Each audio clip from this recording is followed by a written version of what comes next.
So, hello everyone for the second round of the FIDE Candidates 2020. I'm here joined by my friend Ofir. Hello everyone. And Ofir is an FM and he is also a life coach and he has a lot of wisdom to share with us between the moves, and I hope to learn some things as well. Yeah, maybe. Yeah. Why And not? we have a move. On the way. Yes, we have a move now between Caruana and Alexienko on board 1, e4. Yeah. Board number 2, we have Nepomniachtchi versus Grishuk, Yeah, board Still- 3 we have Wang Hao against Anish. Nishigiri, Yeah, and and board Maxim Shelegav against Dingliren, the fourth board. Exactly. Okay, great. and Maxim with the white pieces. By the way, who are you rooting for in the tournament? Who do you want That's to a win? good question. I like Vashier's style. I like his openings. Yes. Nepo is also a very interesting player. So I don't have a one specific, but Mhm. I just enjoying chess now. It's like soccer. I don't have any sports team favorite sports team, but Mhm. I just love the games, love the action, and the best player will win. Yes. So very neutral. Yeah. For me, it's actually I do have favorites Yeah. in the event. I would say that Dingliren is my first choice for who I want to win, Why but is not only because I like him. I met almost all of them in person. Let me just look for a moment. I mean, I had a chance. Yeah, I met all of them. I didn't have any conversations with Alexienko or Grishuk, but the rest of them actually had the chance to meet and spend some time with. Mm. So Dingliren Yeah, you told me he's a very is very humble humble and nice. working hard. He was analyzing the game with me afterwards for like 1 hour. Wow. Yeah, and we talked about a lot of things, and yeah, I also like his style.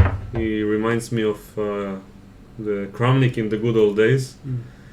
and the days when Kramnik beat Kasparov and so on. Yeah. And he works hard. He also works by himself, which is a quality that reminds me also a little bit of Fischer.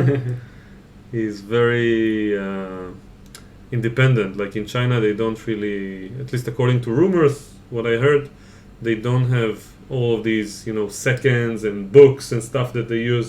Basically, it's just him and Stockfish over the years. And now maybe you appreciate this quality in a chess player. in any person, the fact that he is, I mean, it's very hard for me to do it, Yeah. so I can appreciate it when I see someone who reaches the very peak, Yeah. the very best levels without any help. Okay, we got moves. Yes, we have the F3 Nimzo by Caruana, which is my favorite Wow. opening with white. So you're an expert. Yeah, so I think I've seen a game by Alexienko recently, which was played like this, something like this, and then b5, or a6 b5, something along these lines.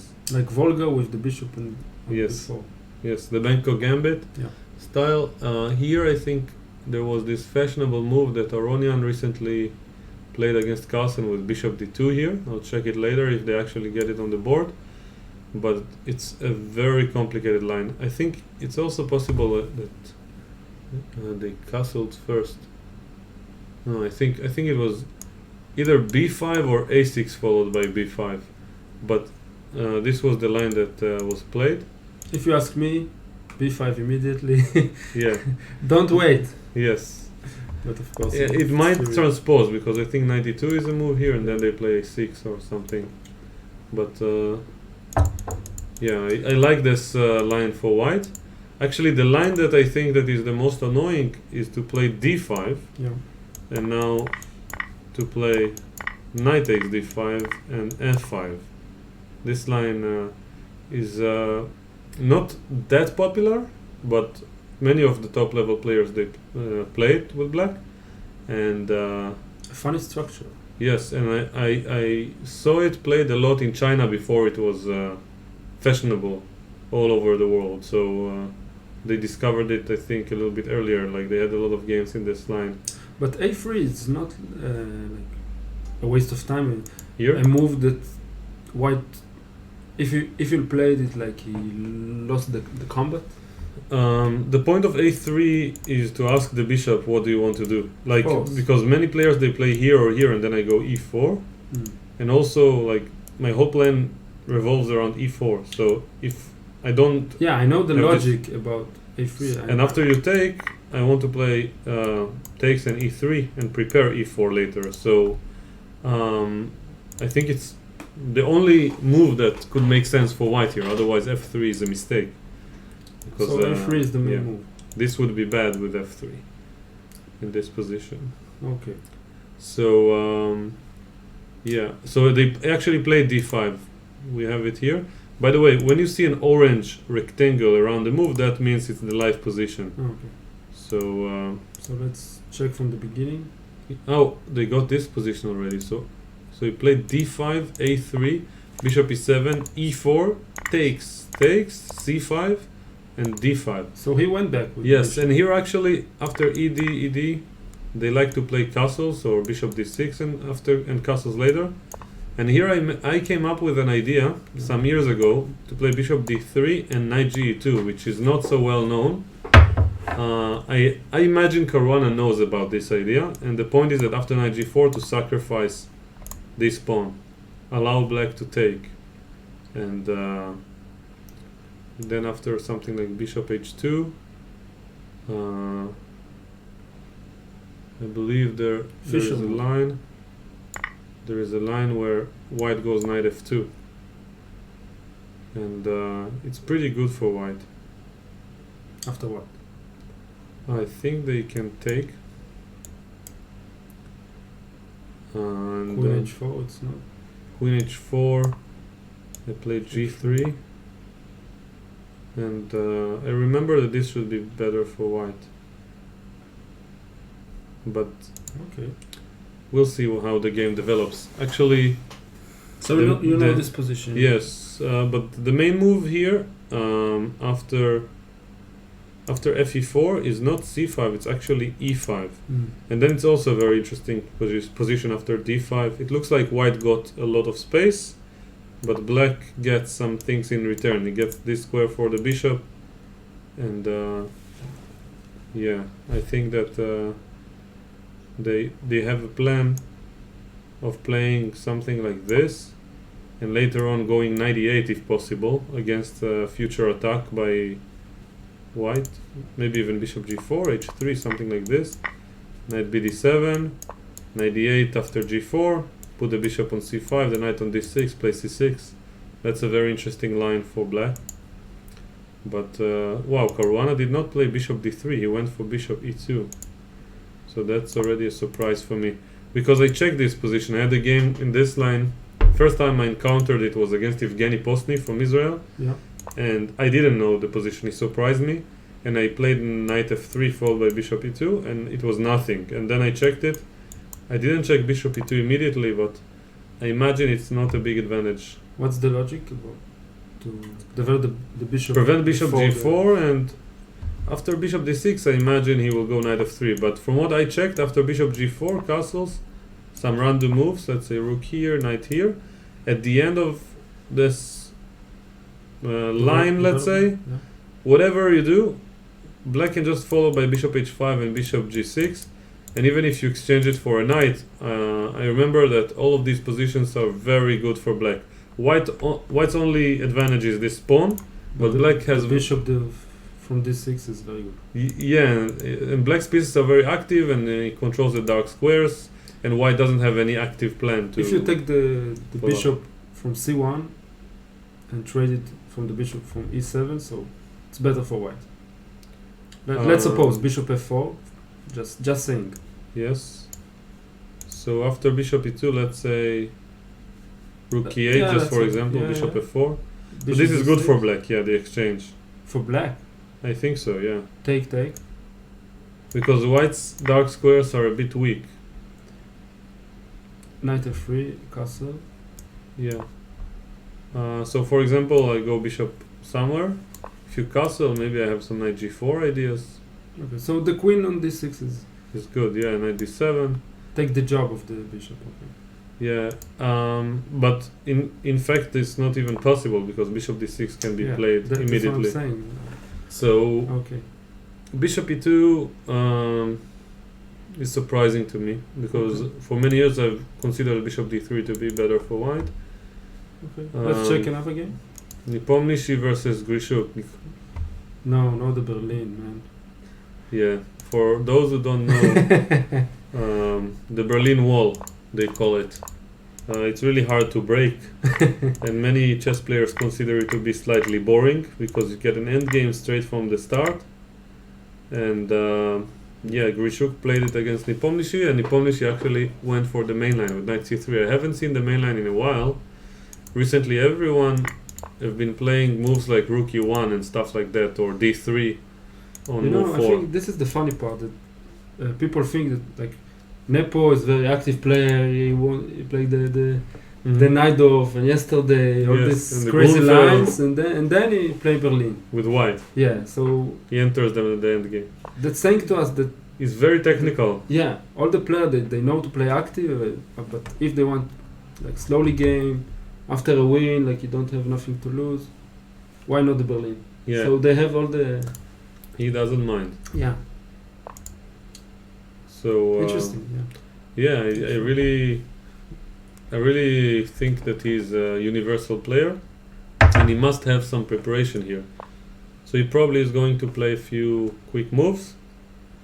Worst case for him, the opponent knows how to deal with them, and he won't draw. Yeah. Yes. So let's move on to board number 3. In our days, there is like some conclusions about the Berlin that 10 years ago we didn't have, or it just again same conclusion. Same conclusion. Just okay. Same conclusion from day one. Like Kasparov couldn't break it. Why should I? So now, you can't break it. You just can have a like new idea and develop the idea and exactly playing some with your coach and yes, great. Or with a friend whom you train with, or with the computer, but you won't break it. Yeah. It just becomes theory nowadays. So c4, c5, knight c3, g6. This is Wang Hao versus Giri. g3, bishop g7, bishop g2, knight c6, knight f3, e6. I haven't seen e6 in a while also. And now my favorite move. The main line is d4, but this move I don't know here, h4. And actually, yesterday I made a poll about how many times h4 will be played. Harry it's called? Harry the h-pawn, yeah. So h4 is was only played once yesterday. I played this position e6 like maybe 30 times in my career in black, and no one has ever played h4 and h4. Yeah, this is actually fashionable nowadays to play h4 everywhere because of the new programs like AlphaZero beat Stockfish. We don't have access to AlphaZero, but Lila Chess Zero is similar to it. In its nature, it's an open source project based on the Google's DeepMind article, and Lila suggests h4 basically in any position and has different evaluation from Stockfish and likes it, and also in humans play it's much more practical. So h4, Giri seems to be prepared because he played quickly h6, now d4. The idea of h6 is after h5 you play g5. Yes, it's good to mention this. Sometimes with the knight on g1, I can break with f4. Yeah. After g5, but not here. So h5 don't make sense. So after c takes d4, knight b5, d5, c d5, e d5. I know this theory without h4, h6. There are other moves before taking on d5. Can you go back one move? Here. Yeah, take. For black. Yeah. A6 No. or Queen H. Yeah. A5. Yeah. But not Without the I don't know what the difference. not including these two. But after here you just take on b5. Yeah, now knight e7. Mm-hmm. Very important move. Yes. a4, something like that. Now queen b6. I think it's equal. No, I don't think it's completely equal. No, I remember the I theory without h4 h6. Mm-hmm. It's okay for black, Yes. but I'm not sure. This theory, I'm not sure. So. But there is a queen a5 for sure. Mm-hmm. Okay. So Queen a5 is a move that I like, but there is also knight d2 also. Knight here. Yeah, and then a4 on this theory. First take, no? Maybe first time. Not sure. And then knight e7. This is the move. For black. Yeah. Interesting. Yeah, a4 and then the knight goes to c4, something like that. Maybe not immediately because of the check, but. So that's an interesting line. Yeah. But Anish probably checked it with the computer and decided that he likes ed5 more. This is the most simple. Yes.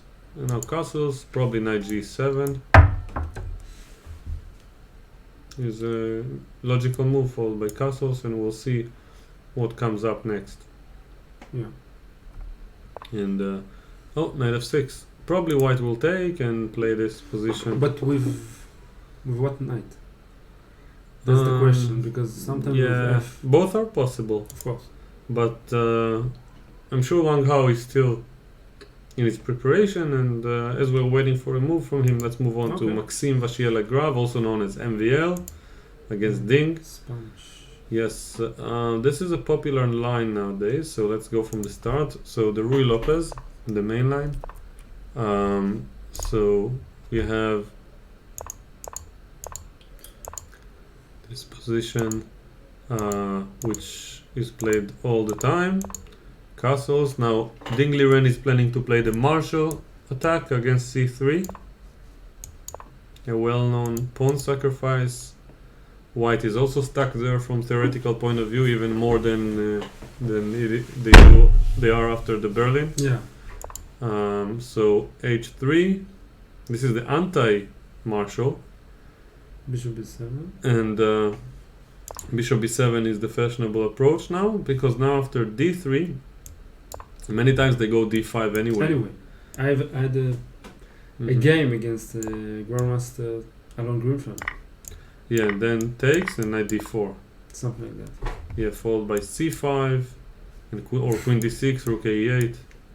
It's very nice. So what to do against the Berlin? No, against I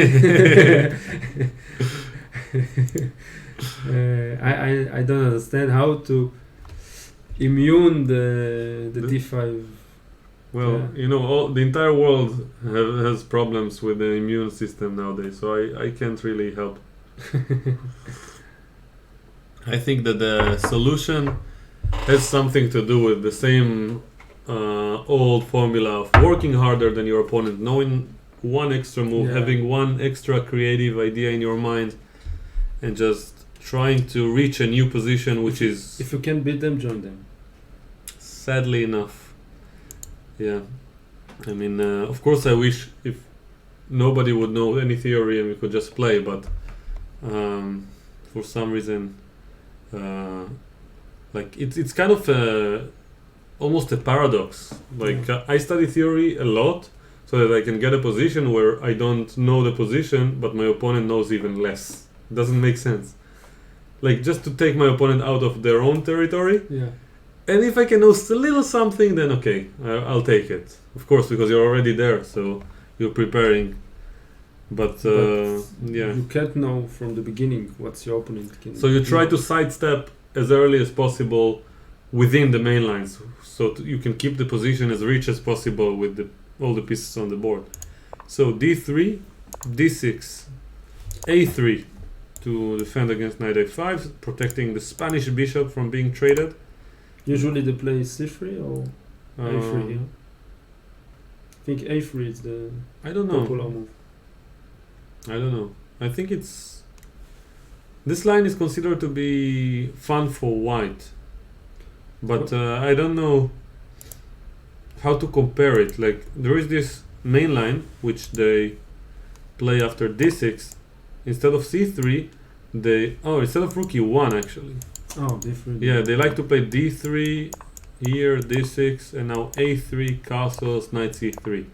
And here, I don't know if white wants to play rook e1 and h3, but I also don't know if black really likes these two moves. So to add these two moves for both sides, it's hard to say in whose side it is favored. So in the game, after this move, knight c3, rook f8 was played, bishop d2, and Dink played knight d8. White played knight d5, so this knight maneuvers to e6. White's idea is to prevent that if black is capturing, and they probably want to take the bishop and claim a small advantage, but it's a really hard position for me to evaluate. It's very strategical. Yeah. So we will wait to see some more developments and go back to board 1, where we had a very interesting opening. So after bishop e2, rook e8, he allowed bishop f4. So he proves my point that Caruana didn't want to go for it. Okay, because they want to finish the development of the king. It's more crucial Yeah. here, of course. Bishop g4, castles, knight bd7. He also Now we can- maybe he has some other ideas. Maybe he wants to take and play something like knight e5. Who knows? Put the knight on g6. So yeah, white is thinking. I don't think this position is very promising for white. It's like your But game it's against solid. Boston, you know? But like yeah, a game. it's very similar. Yeah. Yeah. I don't remember what I played there, but possibly something like rook e1 or queen c2. I don't know. I didn't know where to put this bishop. That's for sure. Like if I have like 3 moves, I want to play bishop f4, queen d2, and rook a e1. Yeah, something like that. Yeah, but unfortunately, we never do have these moves, because this is a very nice setup. But I can imagine that after bishop f4, Knight h5. black probably wants to play something. Maybe queen b6. I don't know. It's hard to come up with a move. Maybe knight f8 and this. Yeah. So I gain a tempo and then I go bishop d6. Yeah, that's good for black. So I actually liked game 3. It was very complicated. So let's keep skipping between the games. We have someone in the chat.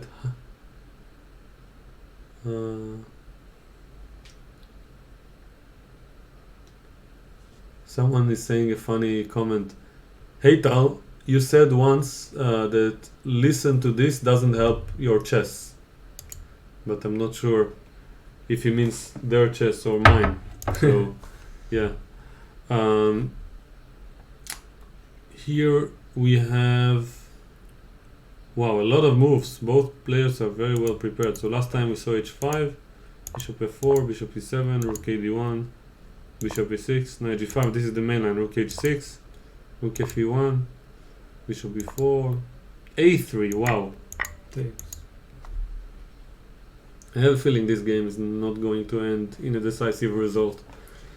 And it won't take too long, but that's just my guess.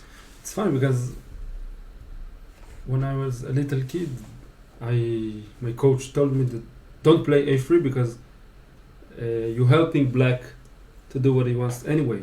I guess I guess it's a means to protect the pawn. What about rook d3 here? Why? I assume rook d8 is a good idea. Black generally wants to exchange rooks. The main problem in the Berlin for black is that the rooks are not connected, so if you can trade them, black could even be better sometimes. Okay, the other rook. Rook E D1 takes. Yeah, you take. Maybe I can take the pawn. I don't know. I think I have rook Okay, takes. three. Yeah. Let me try. Okay, maybe it's wrong, but I just want to check. This and knight d4 and then this move. threatening check. Okay. Rook E3. Oh my god, sorry. Yeah. King F1. So now my idea was to take. I don't know. It might not work, but Yeah, now we have a check. yeah. If you go here, I have a check. B3. Yeah, here. Yeah. It reminds me of the Carlsen game against Anand. They had a game where he took. He took on A2, Mhm. and the bishop was still alive, and it was winning for black. Hmm. Something like that. I don't remember that game, but yeah. So A3, you lose, taking on A2. you lose tempo, you lose the pawn structure, but You know, when you take a pawn like this, you always you're either very smart or very dumb, yeah, nothing in the between. Yeah. and you sometimes don't even know in the moment of capture. You just try because it's the most interesting thing to do. Yeah. So in the game they exchanged on c3, and more pieces are swapped. Soon maybe the knight will be I exchanged think with because the of bishop. Fischer, everybody He's afraid. afraid, but they said to themselves, okay, if Fischer got wrong, it's okay if I will got wrong also. So Yes, yes. Yeah, so Fischer famously. they allow themselves to play this because Fischer. Yeah, Fischer famously took a pawn and then got his bishop trapped Yeah. and resigned a few moves later Yeah, but in the against other side. Spassky in the World Championship, but it was on h2. Yeah. Yeah, and after game 1, by the way, he didn't show up for game 2. He complained about something to do with the Tricks, cameras yeah. and the noise and so on, and he didn't show up. He lost the game, and then he completely obliterated Spassky in the next rounds, let's say. Yeah, 6 rounds. In the remaining of the Yeah. match, he won by a large margin. So Nothing tactics with the bishop on f4, something like that. which tactics There is no tactics, nothing for black? for white, because I see the bishop at f4. I see the rook at h6. So Well, I don't think so. I don't think any I tactics. guess work. there isn't, but something to think about it at least. Well, Maybe not now. I don't think any of them is thinking. Black is just trying to remember Yeah. what he checked, and I mean, rook d8 is a move that makes sense, but then you may consider some stuff. I don't know, not necessarily now, but sometimes some of these exchanges could favor white. Yeah, maybe. I guess because you have- g4 is an idea. Yeah. With that knight h4.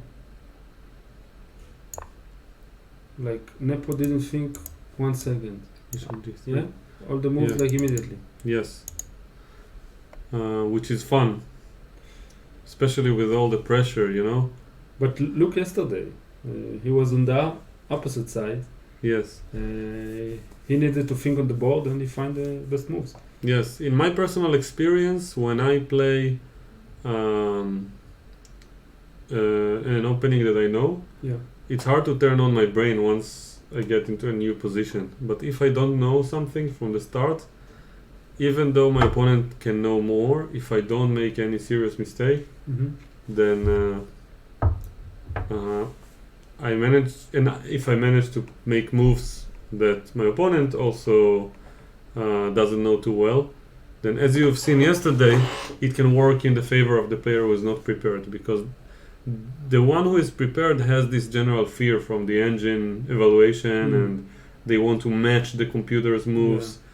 But when you are unprepared, you don't care. You don't know that if you messed up or not. So you just keep playing. You just keep doing what you can, and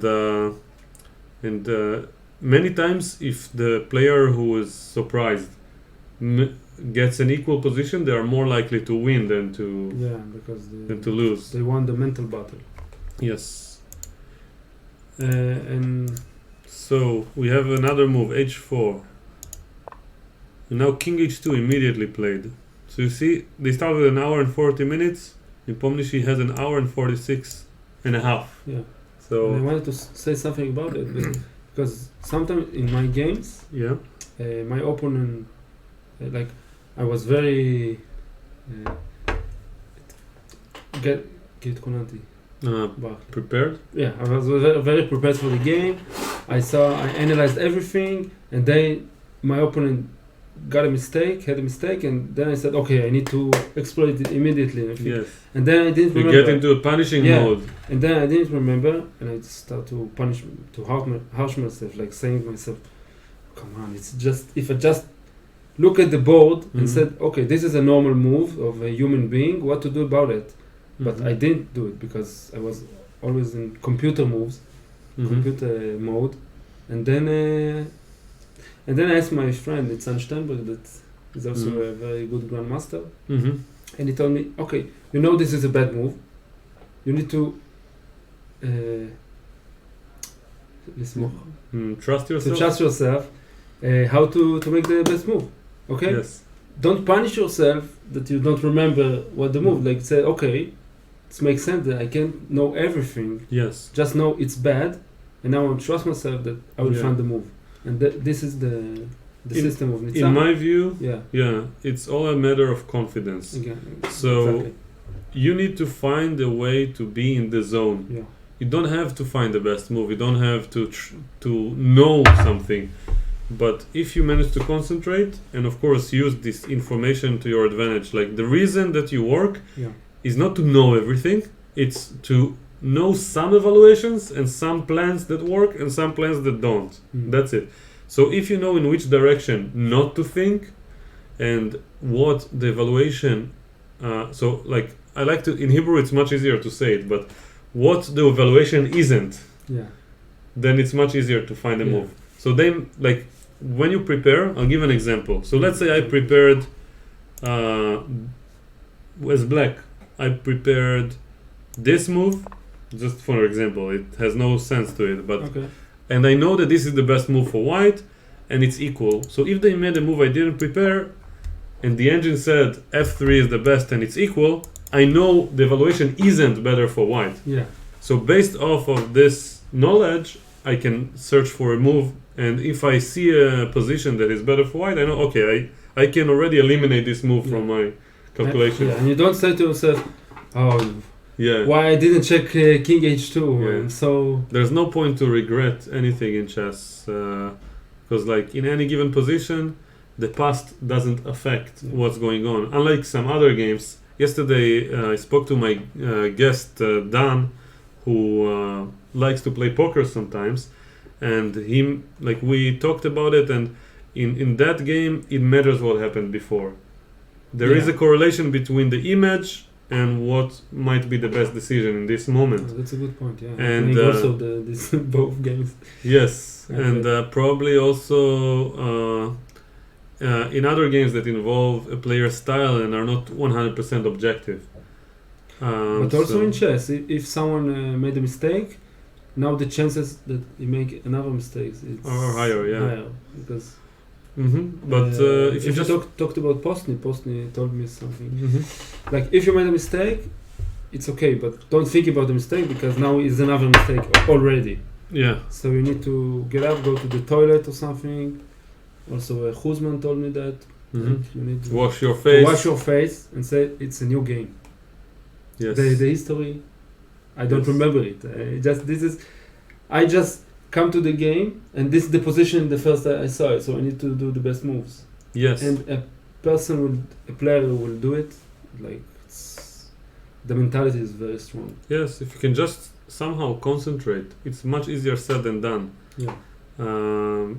Focus on the moment and just search for the best moves. Yeah, I have an example from basketball. Like if someone stole the ball, he's like in the basket all alone, and he going for a dunk, and he missed. Like, and the ball is like going up. Like what did he need to do now? What do you think? To catch the ball. Yeah. like to forget. Yes. It's already happened. Yeah. I just now need to do the best move from now. Yes. That's the thing. It's from a lecture of a very famous and this idea And was like. Are there examples like that of players who missed the dunk and then just forgot about it and lost the thread, like they lost concentration? No, because in basketball you don't have time. Mm-hmm. Like you need to. Also in soccer, if you. Yes.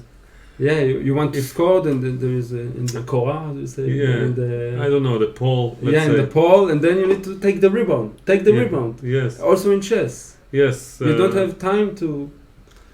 One of the difficult things to do is like you hit the pole, like you're in. Let's say you pass the goalkeeper. Yeah. You are in front of an empty goal. You try to get the ball in there. You miss. Then you have to run after it and keep trying. But many people, I noticed that. I mean, it happened more when I played soccer as a teenager. Yeah. That there were some people who would play, and they have an attack, so they run, they do their best, they kick the ball, and they miss. It comes back, and they just give up. They just start walking or something. Yeah, it's the same. Yes. So the point is, if you make a mistake, you need to get it over it and just make the best move from now. Yeah. And okay, let's go back to the games. Let's see another game, maybe some development. Yes. Wang Hao against Giri, no developments. He's been thinking for a long time. So Bishop F4. So Giri once again is better prepared. So what do you think about H4, H6? Who gained from this? I have no idea. Two moves. I have no idea because Wang Hao played it quickly, but now suddenly he's thinking for so long. So in retrospect, I can say, okay, maybe he's not that well prepared. Maybe Giri knows what he's doing. And I mean, I know that on principle, without these pawns here, black should be fine. So I don't see any big difference for the time being. Maybe Queen D2 can come with tempo or Queen C1, but then King H7 and still everything is fine. I think it's good for black because G4. Yeah, it's weak. Weekend. For the knight and the bishop. Yes. And black has a very easy game coming up. Like you just put your rooks on open files, the bishop comes out, find a good square for the queen, and then just react. Yeah, and the knight on F6 is going sometimes to E4. Yeah. Very good square. And from E7, the two knights like looking at each other, so it's not so good. So yeah, knight at F6 make a better impression. Yeah? Yes. Someone in the crowd asked if I enjoy the check Benoni. So I've never been asked this question before. Do you enjoy the check Benoni? So I do enjoy it as white. So when they play this opening this move. Against me, I enjoy it. I actually had a lot of wins in rapid tournaments and stuff when people try to play it. It's just very fun, but I don't think it's too related to the games, so I won't elaborate on how I will play this position in black only if my f pawn would be at f5. If not, okay. only then. This position I won't play. Yeah. That's an interesting claim. Yeah. You know that some players they play the Dutch, and I asked them why do you play the Dutch, and they say, oh, what do you mean? Like I play the King's Indian with the pawn on F5, and I don't have to study all the theory because they always put the bishop here. So it's like King's Indian with the bishop here, and then they lose. So yeah. So moving on, board number 4. You asked me to analyze this check, the Dutch openings. Like I took one day, put a whole book, in my computer, and never saw it again. Yeah, like from just copied moves. Yeah, copied move from Moskalenko's book. That I think, or no, there was this other guy. I forgot his name. With Queen E8. Yeah, I forgot the name of the author. It wasn't Moskalenko, it was this guy from Russia who's an expert in the Dutch and plays it his entire life. I think I remember why. Yeah. Some players like you, Givon, some players they start to play this system. I saw that you didn't make very good results, and then I said, okay. Yeah. I don't remember the player's name, but he wrote a very nice book about the Leningrad. Leningrad. Yeah. Okay. Which is, by the way, the Dutch with. Let's do it. There is no. Why? All the games here were e4 today, or am I? No, one was c4. D4. So 3 times e4 was played. That's why I like this tournament We so did much, D4. you know? No, D4. No? Yeah, but this wasn't in the game. Karana? What was the first name? D4. Yeah, this was the Nimso. So let's make the check Benoni from here. There's also c5 and e5 immediately, but just wanted to mention that after the Dutch, the Leningrad, for those who are wondering, is g6. If they play e6, this is called the Stonewall, and if after e6 they play d6, this is called the classical Dutch. But the Leningrad is by far the coolest, like for the above mentioned reasons. So we were in this position. So after knight d5, Ding decided to capture the knight. Maxim took with the e-pawn, c5, and now a4 by white. Very interesting play. Now this bishop is stuck. This knight is somewhat stuck, but it can go to f7 maybe. And white is trying to exploit the fact that the rooks are not connected. What's white idea here? Probably to take. And then? And then put a heavy piece C4 is an option or no? on the file. For black? No, for white. I don't think so. Because this square will be controlled by black. Yeah. And the bishop is dead. Yes. c4 I don't like so much, but C3 and D4. I mean, white doesn't have many plans. One of them is to play it this way, another one is to capture and take over the file. And that's it for the now. knight in D8 is the worst possible. D8 coming from B7. That's the most problematic squares for the knight. Yeah. So like something like F5 and knight F7. Yeah. I wanted to check this for a moment, but let's finish with this one. F5 is an example of a move, so let's say take, and I have 95 sometimes. And also C4 here maybe. For white? Yeah. I don't like this idea. Because you can't play B4. Right. That's the idea. You cannot play b4? Yeah, because I have bishop A4. That's the idea. But cb5 is not a big threat. Yeah, no, but 95 I think is annoying. 95. And then I play d6 check. And after c4 I can take these two. I don't know, it's just an idea. But f5 is definitely part of the plan for black, and if black could get all of these moves, and they will have advantage in space, and they would have some more pawn breaks. So white needs to act quickly and find some active plan. And black is thinking. I wonder what he's considering, because if f5 doesn't work, it's also not so easy to prepare f5. King h8 doesn't feel good. Yeah, why not? I can do the same stuff. And actually, in this version, maybe your idea of c4 is making sense, because we are trying to play quickly.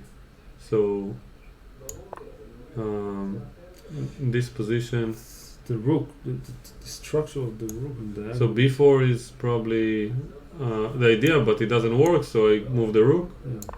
And then but still, it's not sure what white has achieved. Okay, queen a1. Queen a1 with tempo, so bishop here and queen a7, something like that, or That's so bizarre that there is some pressure. Like, So we will let Ding, deal with You will this. think for We us. trust you, Ding. Yeah. I mean, I really hope you won't lose this one as well. Because, I told you earlier, I'm rooting for him. I really want to see a match between Carlsen and Ding. And just to quickly mention, from all the players here, I think Ding has the least fulfilled potential. Like, his pick, in my vision, is much higher than the rest of the players here. I don't know if he will reach it, but it seems like he's still playing on raw talent. So the previous candidates, he finished like second or third, I don't remember. He made 13 draws and won the last round. And he didn't have a second. At least that's what they say. He didn't have anyone who helped him. Wow. And he was completely by himself, and he was winning in some games. So he was so close to actually winning. And he had a 100 game streak recently.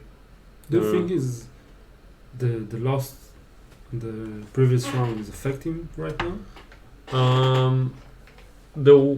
From what I know about his mentality is that even if it does affect him, it won't make much of a difference in the game.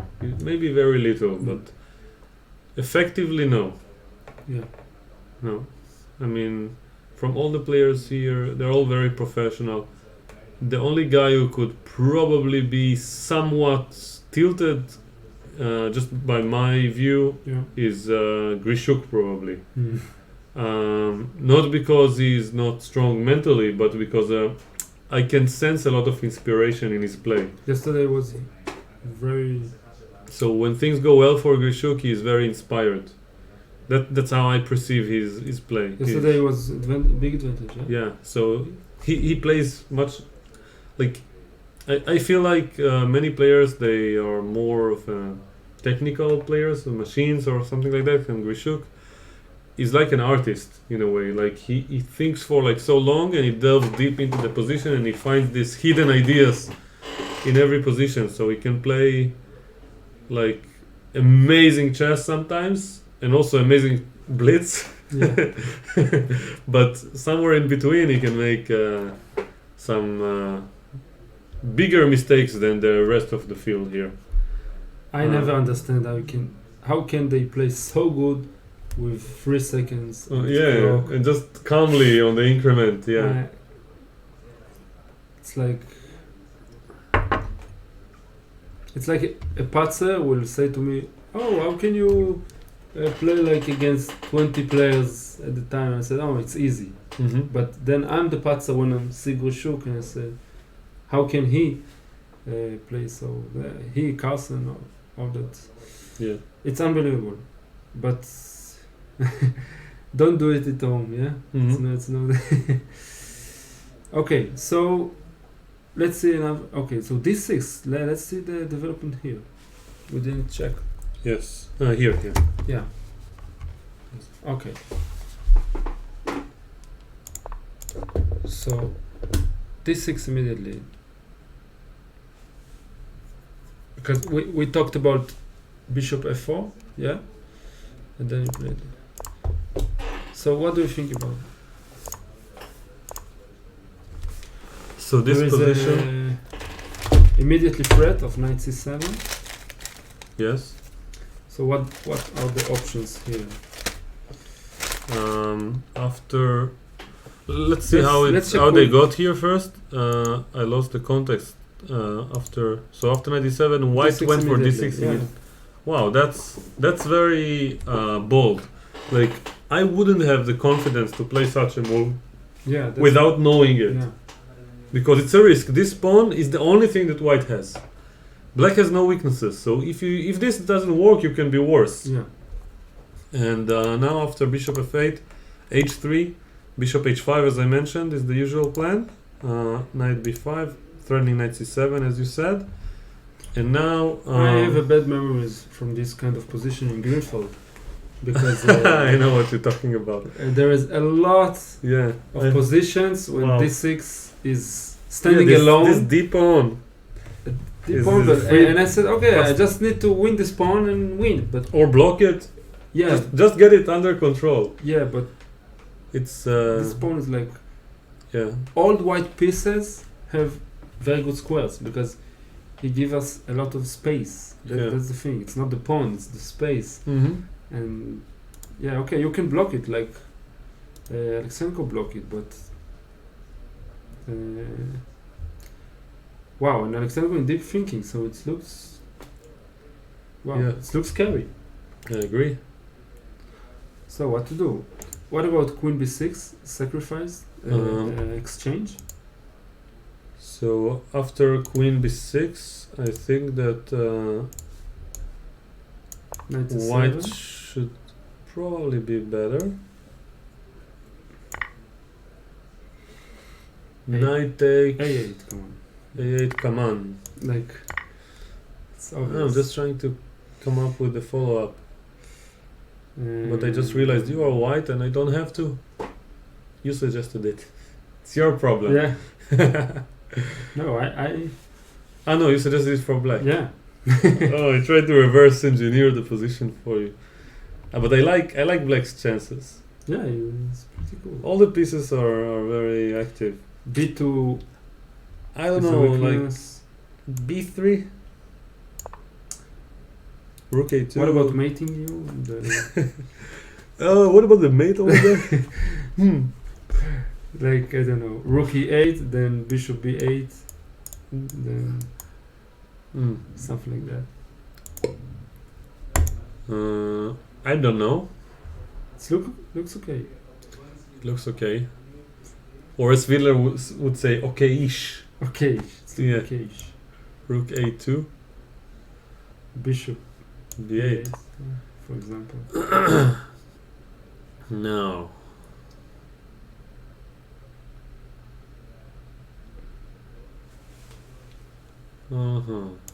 I wanted to try something like this.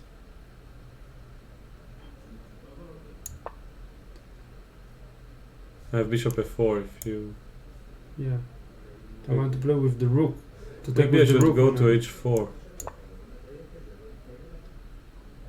Take with the rook. But yeah, the knight on D7 is Slightly, that's the problem. Slightly problematic. I don't know, it's an interesting position, but what else? What else? Yeah. What else? Most people won't recognize what I've just done, but it's an imitation of probably the best commentator in history. Who only commentated one tournament and has like thousands of fans. Why does he not commentate anymore? He doesn't mind, but we were speaking about Dmitry Komarov, who did the World Blitz Championship in Dubai or something, if I'm not wrong. So he... Yes, very famous. I actually put that video on my channel with no monetization because it's copyrighted. Yeah. I still hope nobody will come after me for it, but because like it's my favorite piece of commentary. I think it's the best 3 minutes. Of Yes, I actually edited it. I tried to search for it on the internet. I couldn't, so I went to the actual official stream. I downloaded the video, I edited it out, and did the world a favor by putting it on my channel. So tell the audience what game. If you search on my channel "best commentary ever" or something like this, you will find it. And let's not ruin it. Let's just say that it's something between Nakamura and Savchenko. It was like take, check, knight, and yes, no, man. Wow, Yes. that was the best commentary ever. Yeah. Oh, we should like edit just parts of what is. Oh, by the way, did you hear that there is some guy who did a Google Chrome extension on leeches? I can actually What put do it you now. mean, Google? Like, so you see, this is a Chrome extension, Okay. and it's called Demit Leeches. Mhm. And this is not a joke. There is a guy. Ah, My favorite person in the world, I don't know his identity, but he's called Vissim or something on leeches. okay. And he spent like more than 70 hours collecting all the audio, downloading audio files of Dmitry Komarov, and attaching them to moves and attaching random commentary between moves. And now you can have him commentating your blitz games or even these games automatically as you watch the moves. So if I activated, the viewers will actually be able to hear it. But I will only do it like I'm friends with Komarov on Facebook, so maybe I'll ask for his permission to do it in the following rounds. But for knowing him, he definitely won't mind. So and by the way, they also have I think Maurice Ashley on this app, which is great also. And I think they may have added someone new since Maurice Ashley is like time. It's like G5 Yes. with G5. It's an interesting approach. And it's over.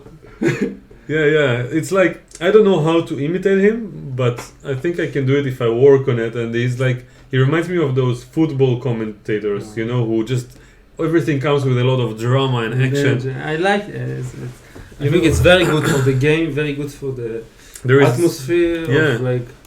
There is an old piece of commentary where Smirin was playing Anand, 5 minutes without increment in some tiebreak or something, or some qualifier, knockout tournament. And Smirin was playing with white, and Anand was thinking for 1 minute and 37 seconds on move number 3 or 4. After Petrov or something Yes, like that. yes. So I can show actually the position, even though we don't have the Petrov anywhere. But it's a really nice situation. Like, so it was this position, and here in this position, white normally plays knight takes e5, but Smirin played d4. Knight takes e4 was played quickly by Anand, and here bishop d3 and d5 are the main lines.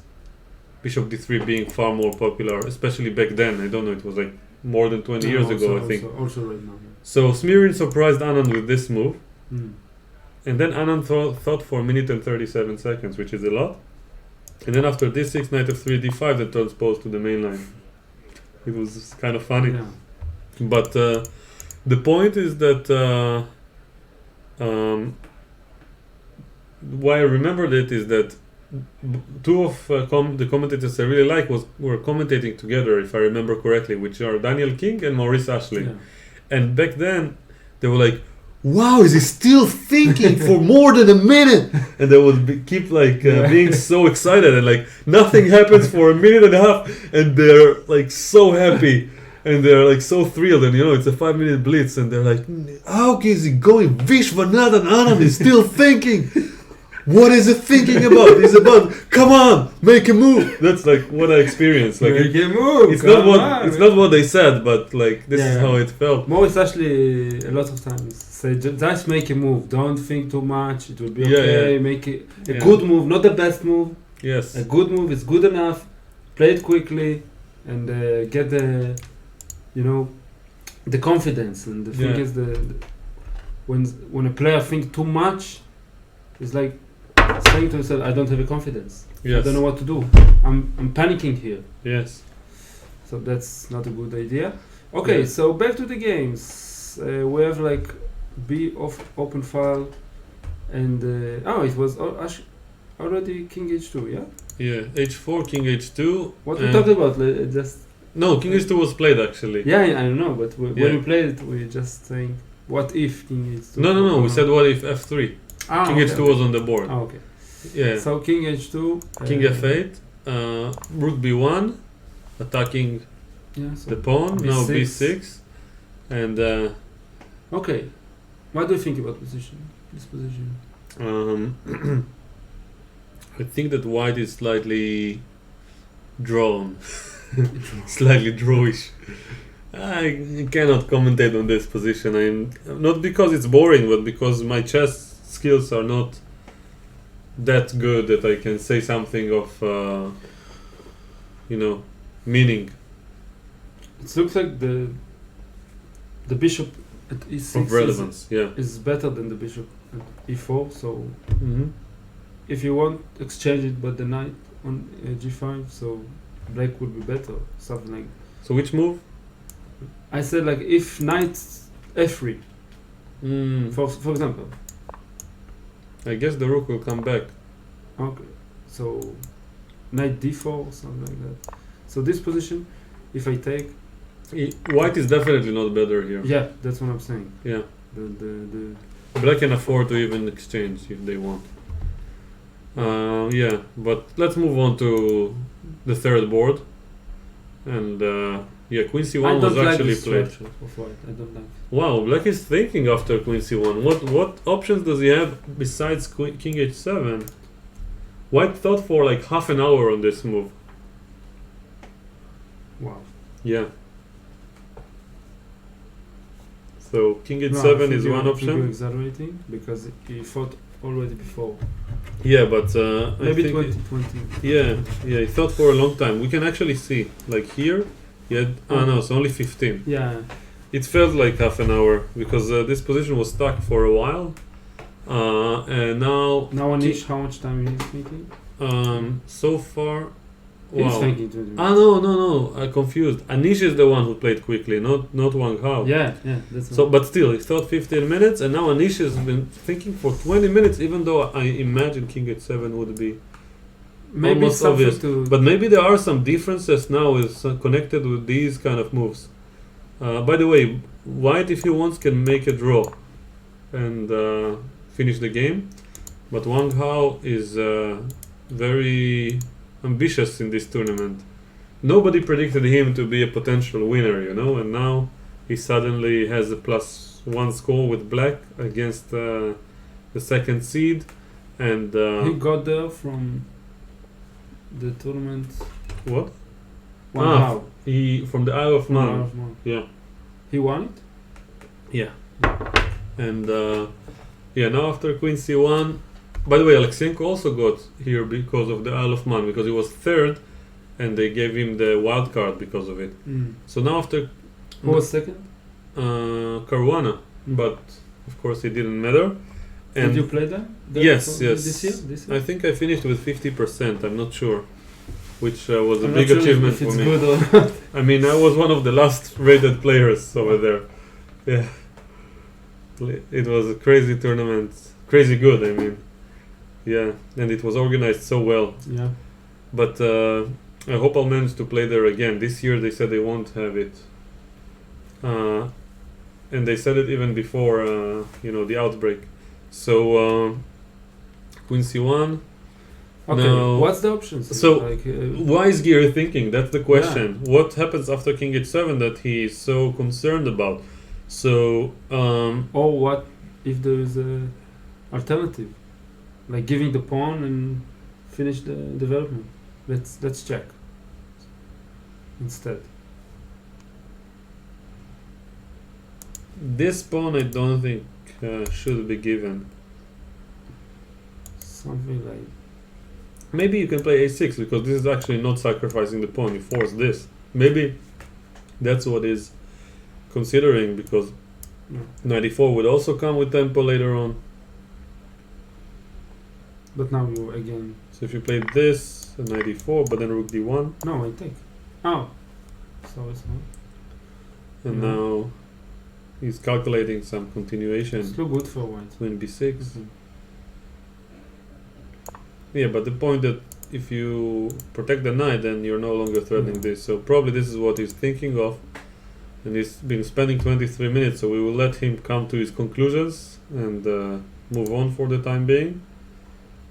Oh, Well, C4, I don't know what to I- look for. I don't know what's the idea. Come on, you can play this move in this such of positions. it happens to me a lot when someone is like us suggesting a move, and I'm like, Yeah, like and then like someone I appreciate makes this move, and I'm like, brilliant.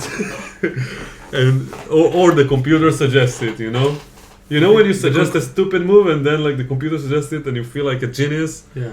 So yeah, I think that the conclusion is not to judge immediately. Like maybe no, say, it's okay to judge immediately, but I mean in chess. The intonation is it's But important. you can also admit that judgment was wrong. Yeah, okay. I mean in chess, I think that like in many things in life, I mean in decision making, when it's especially complicated, the intuition can help a lot. And what you think of in the first 5 seconds affects what you will do even after half an hour of thinking. So the idea, so I probably wouldn't find C4 even or appreciate it even if I thought for like 10 minutes. I think. But now I learned something, and that's why I like having different people here suggesting moves, because it doesn't matter what's the rating. Everyone has their own ideas. I will actually. And why I suggest it immediately, because I saw this kind of position with those ideas. Yes, I want to show you an example from yesterday. I don't know how to reach yesterday's games. I'll take a second. Hope it won't mess up the stream. So I heard yesterday a comment. Okay. Yes. So the subconscious mind. Yes. Is 30,000 times working more than the conscious mind. Yes. That's 30,000 times. Yeah. Probably even faster than that. Wow. That would be my guess. We don't know much about the subconscious. So this is the game from yesterday between Giri and Ipomnishi. Yeah. And my student is 1400 more or less on leeches. Yeah. And he's even less than that because he is not active. Yeah. The commentator from yesterday. Dan, Yes. So he played. So he's a beginner. He doesn't play chess much. And here, he immediately suggested G5. And he says like, white is better. It looks. Makes sense. Makes sense. Yeah, but he came up with this idea like even I think in this position, I think something like that after King F1. Yeah. So we analyzed it. So immediately, yeah, and I was looking for what to play here for white. So as a grandmaster, I searched for the normal stuff. So I was thinking about all those moves that are a bit more forcing. So after before. So I'm calculating and so on. King G2. And his mind is free because he is not bothered by all of this knowledge that I pretend to have. And he's just immediately, like after a few seconds, like, okay, G5, come on. What else? What else? What else? Come on, what else? Maybe some tricks will come in. Yes, now. Okay. Yes. And so G5 was a good example of what I wanted to say, and the same applies for your C4. And 90% of the moves, I've been watching Carlsen playing against Chaparinov in the Banter Blitz Cup and some other games of Carlsen where he streamed himself. 90% of the moves I would do, even faster than Carlsen does. But there are these 10% that I wouldn't not only think of, but I wouldn't spot. Like even the opponent's 10% of traps and ideas and strategical threats. Like so, sometimes it's even less than 10%. In classical chess, it could be 3% of the moves. But this 2 moves per game make all the difference. So it's something also that you think like 20 seconds and say, okay, come on, it's like bishop e6, and then he played bishop e6 after 20 seconds. I said, oh come on, I will play bishop e6 after 3 seconds. Yeah, in the blitz. Yeah. Yes. But then it's going to blitz mode, and I don't see nothing. And also, if bishop e6 is a mistake, you wouldn't see it, but they see it in the 20 seconds. So, yeah, that's the idea. So here after c4, okay. Now we think that white that did something good. We have Vashia's stamp on it. Yeah. And let's try to evaluate the position. Okay, the bishop at a8 is a very bad piece, because there is a saying that a good bishop is a good bishop that's attacking centrals pawns, but not here because it's pretty dead. That's one thing. The knight on d8 we talked about is also a very bad piece, but we can drive it back from f7, maybe to play f4, e4, and then knight e5, something like that. But I'm not sure what white want to do.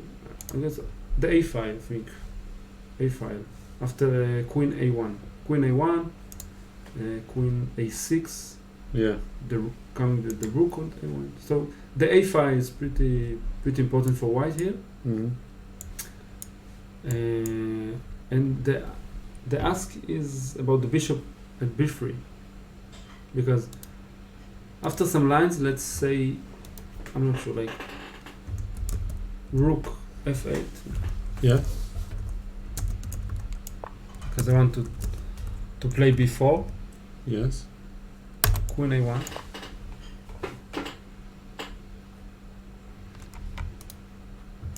Something like that.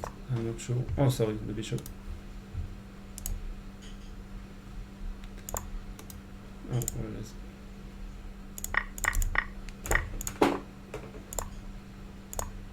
Yeah, okay, now I need to go back. Yeah, just a second. And queen a6. It's look better for white here.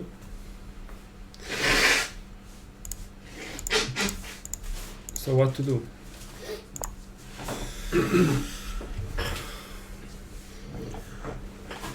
So This idea of the bishop. yeah, the most important It's very factor I think in this pawn structure Yeah. is the pieces on d8 and on a8. Yeah. So the knight, we can mark the knight and the bishop on a8. These pieces don't have good squares, Yeah. and if not for them, so if we could magically remove them and remove two of white's pieces, I think black would be better. Like if the bishop was at f7 and the knight was in b6. Yeah. Let's say if the knight was on d4, Okay. or if it didn't exist. Let's say you remove white's knight, you remove black's knight from the board, you remove the bishop, you remove white's bishop. This position would be better for black. Yeah. But because of these pieces, now suddenly black has difficulties to organize his position. So white can take over the a file. What to do with the bishop? Like bring it back to c8 or something? Let's see. What Here- is his future? Rook f8 was what we suggested earlier. By the way, I didn't mention that f5 black played after some thought. Let's see how long. He took 8 minutes and he probably worked out in his head that knight e5 doesn't work. So we thought it might be good for white, but we didn't bother calculate. But look at the bishop at a8. It's not worth it to bring it down this bishop. Let me see. c4, de7, cb3, ed8, rook d8. Probably this is bad for white. Probably. I mean, No, the at queen, least because not. e5. It's like at least not better, because queen c6 followed by bc is a threat. d3 is going to be hanging. Okay. e4 is a threat. So this is bad. So after f5, white shouldn't probably take on e5, and he played c4, and now cb is also a threat. No, So queen rook a1. f- rook Queen f- a4. Queen a1 is the threat here. I mean, cb is winning a pawn also. So both are ideas, but rook. I don't know. Maybe the queen should move. Maybe the queen. No? But then I take the pawn. Mm. So I think knight f7 comes to mind. Okay. But this is a pawn sack. But I don't think white wants to take. You know, Because I also- actually like the exchange sacrifice sometimes in these positions. This Yeah. could be interesting. You beat If- me in a game like this, I think, in a rapid game. But not here. Yeah, of After course. queen not- a4, I resigned. No, not this kind of position with the bishop Yeah, a8. yeah. I'm not sure if white want to take, because Oh, knight f7 was played. look at your pawns. Look Yeah. at your pawns. Takes. Let's check. Take. Mm-hmm. Rook here. Bishop c4. Bishop. Now you cannot take because of queen a4. Yeah. But black has other ideas in mind. If the knight was at f6, So it was better for black, this position. Yeah. For black! So, But this is my style No. of playing with which with color? black. Because, Well, okay, I Dink don't- played it as well. He sacrificed the pawn already. yeah. And I don't think I would take in white. I want to play. Maybe after this, just playing bishop f6 calmly, threatening e4, not caring so much about this guy. Okay. Queen c2. Maybe. Queen c2, Protecting everything. queen c2 maybe. Maybe some tricks. And now I want to play Now, uh, this is my problem. bishop c4. Then This is my idea now. but you need to speak the move when you play. Cannot I laugh the move? Oh, this is the idea. Come on. Black Okay, is doing after well. g5, G5. I'd have. I'm ignoring your. I don't know, bishop. The bishop c4, bishop c4. Yeah. Why not g4 immediately? Because after you take, I don't want to take with Yeah. the f pawn. Are you sure? Yep. Because the knight only have one square. Would you take white or black in a classical game? I won't play like a g5 and h5. No, but this is a position given. No, of course white. Of course. Come on. So come on. Let's play. Yes. Game on. Game on. What to do now? I actually said I would ask for permission and then I do it anyway, so that's not very nice of me. But I actually did ask for permission. In one of the World Championship streams, I wrote the guy a message and he said no problem. No problem for what? For me to imitate the guy. But I don't know if it holds forever. I think it's a very Why not? Wait. A very... a very good thing for a human being. To be able to laugh. No, that's once. That's first of all, but also when you imitate, when people imitate you, that's saying you're Yeah. someone like you're Yes. or you're a funny guy or you have something nice to say or like Yeah. so. When people, I don't know, get embarrassed or Mhm. or an insult, then when people imitate them, I think they look in the wrong way of Yeah. thinking. You know. It depends on the imitation. If it imitates like, how do I say it? Like, if it comes to humiliate a person in a way, because there are some imitations that are showing bad qualities of people, like bad ideas about them. Yeah, but remember, a man will get insult only if it's in his Real? heart. Yeah, Uh-huh. because say to me something that I never get insult of, like So let's say I wanted to offend someone. yeah, So I say we play a chess game. yeah. So I would be like Korchno, you know? You played like crap. No, yeah, okay, but if I played like crap, so In that maybe game, you beat me. That's Yeah. what happens. Like in Yeah. Korchno's story, you beat me, and then I like on the last move, he used to think for 10 minutes or more, just on an insult before he resigned. And I'm like, okay, you don't understand anything about endgames. Okay, that's ego. That's called ego. Okay. So, okay, it's on his side. I can nothing to do about it. But I talking about something else. Uh-huh. When you want to insult me, Uh-huh. okay, Yeah. but something I'm very proud of. I know who I am. I don't get insulted so fast. So, let's say example, you look bad. Mm-hmm. You look bad. You are ugly, and I said, Mhm. okay, I'm looking good. So Mhm. I won't get insult. Mm-hmm. Yeah. But if I say something that That's- you are not insecure about, something like I don't know, like. so we need to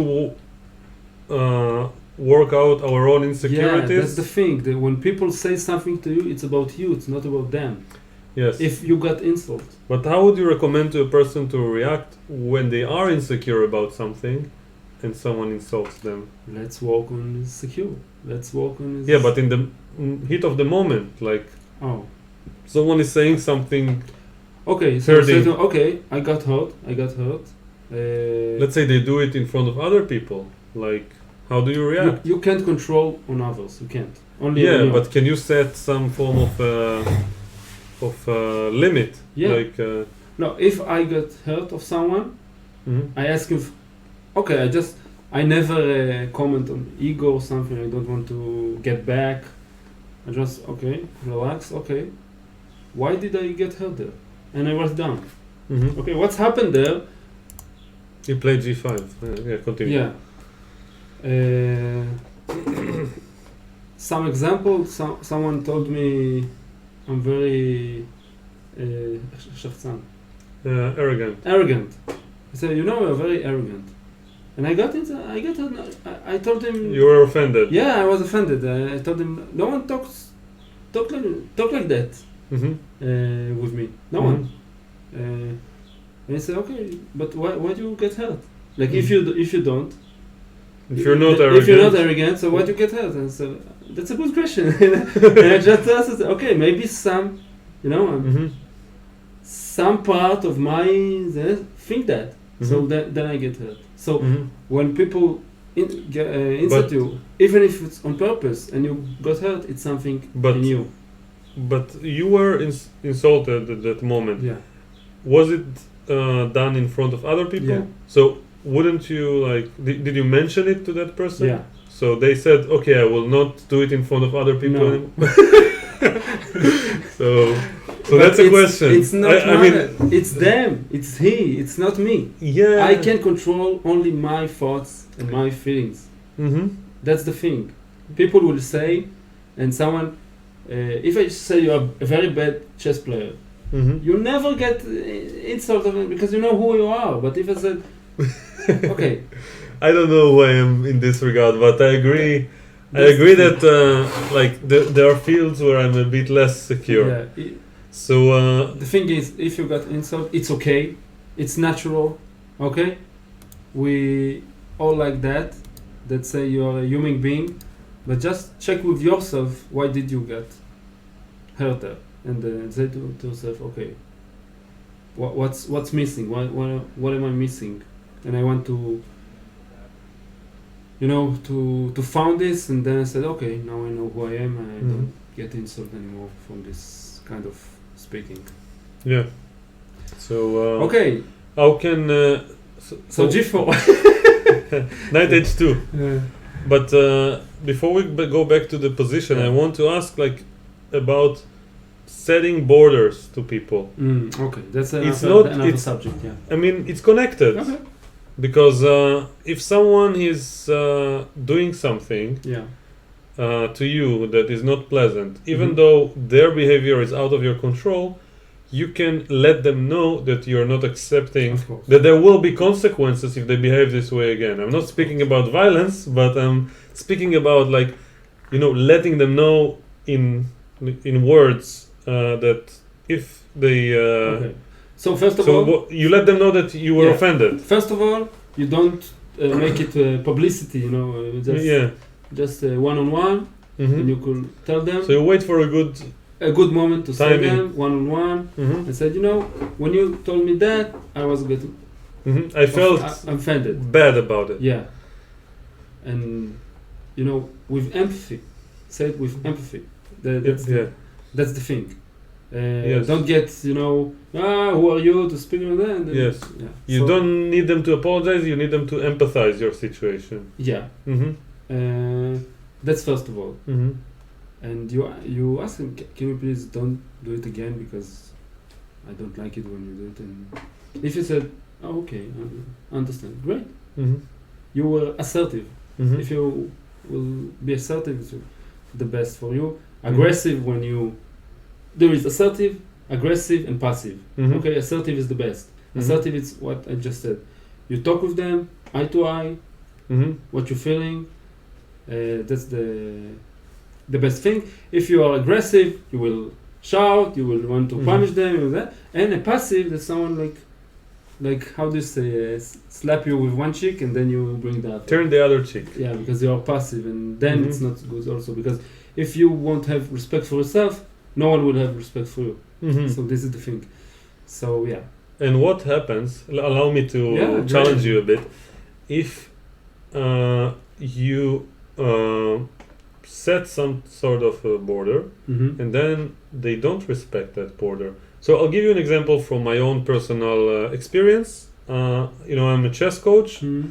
I teach professionals sometimes, but I also have some kids who I work with, and I have some 7-year-olds Yeah. who had some experience that one of them was a little bit more, let's say, aggressive towards the other because they lost in a game. Okay. So they were sad and they resorted to violence. And of course, I stopped it and they talked about it. And then the person who was offended, they said, okay, I forgive them without even the other person apologizing. Mm-hmm. And I tried to explain that if you forgive them without them apologizing, they will do it again. Yeah. So you have to talk about it. And let's say in that situation, Mm-hmm. you think that the kid will always behave this way if they lose. That like no matter what you do, they will be offended and they will behave like a kid and they would, let's say, resort to some form of either violence or just offending the other person. So what can you do, either as a person, what you recommend to a kid who wants to handle with it, or to a teacher or an adult who is in front of them? Like, how can you set a limit to that person who is? Again, So who am I? I'm the so kid. you know you are a coach. You're a coach, and you see two people. Yeah. In this case, kids.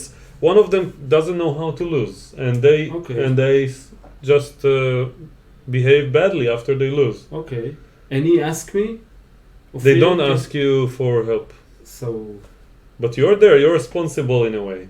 Okay, I just told my student it's not cool to act like that, and he is offended himself. Like he got, but if you want to change, if you want to change, everything will pass it for you. If you don't want to change, nothing is possible for you. That's So do you ask? So maybe you can ask them. This is a good idea. You can ask this person, "Do you want to change this behavior?" Yeah. And they say no. End No of more story. chess for you. No. End of story. You don't want to change, you can do nothing. So, but let's say you don't want to. But this behavior with to children, continue. with children, It's different. It's different. If you know, So with adults you can. with adults, it's something. They're responsible for themselves. Yeah, children don't know what to do, Mhm. what to say. It's very, huge question for them if you want to change or not. So I'm not sure if it's a good example.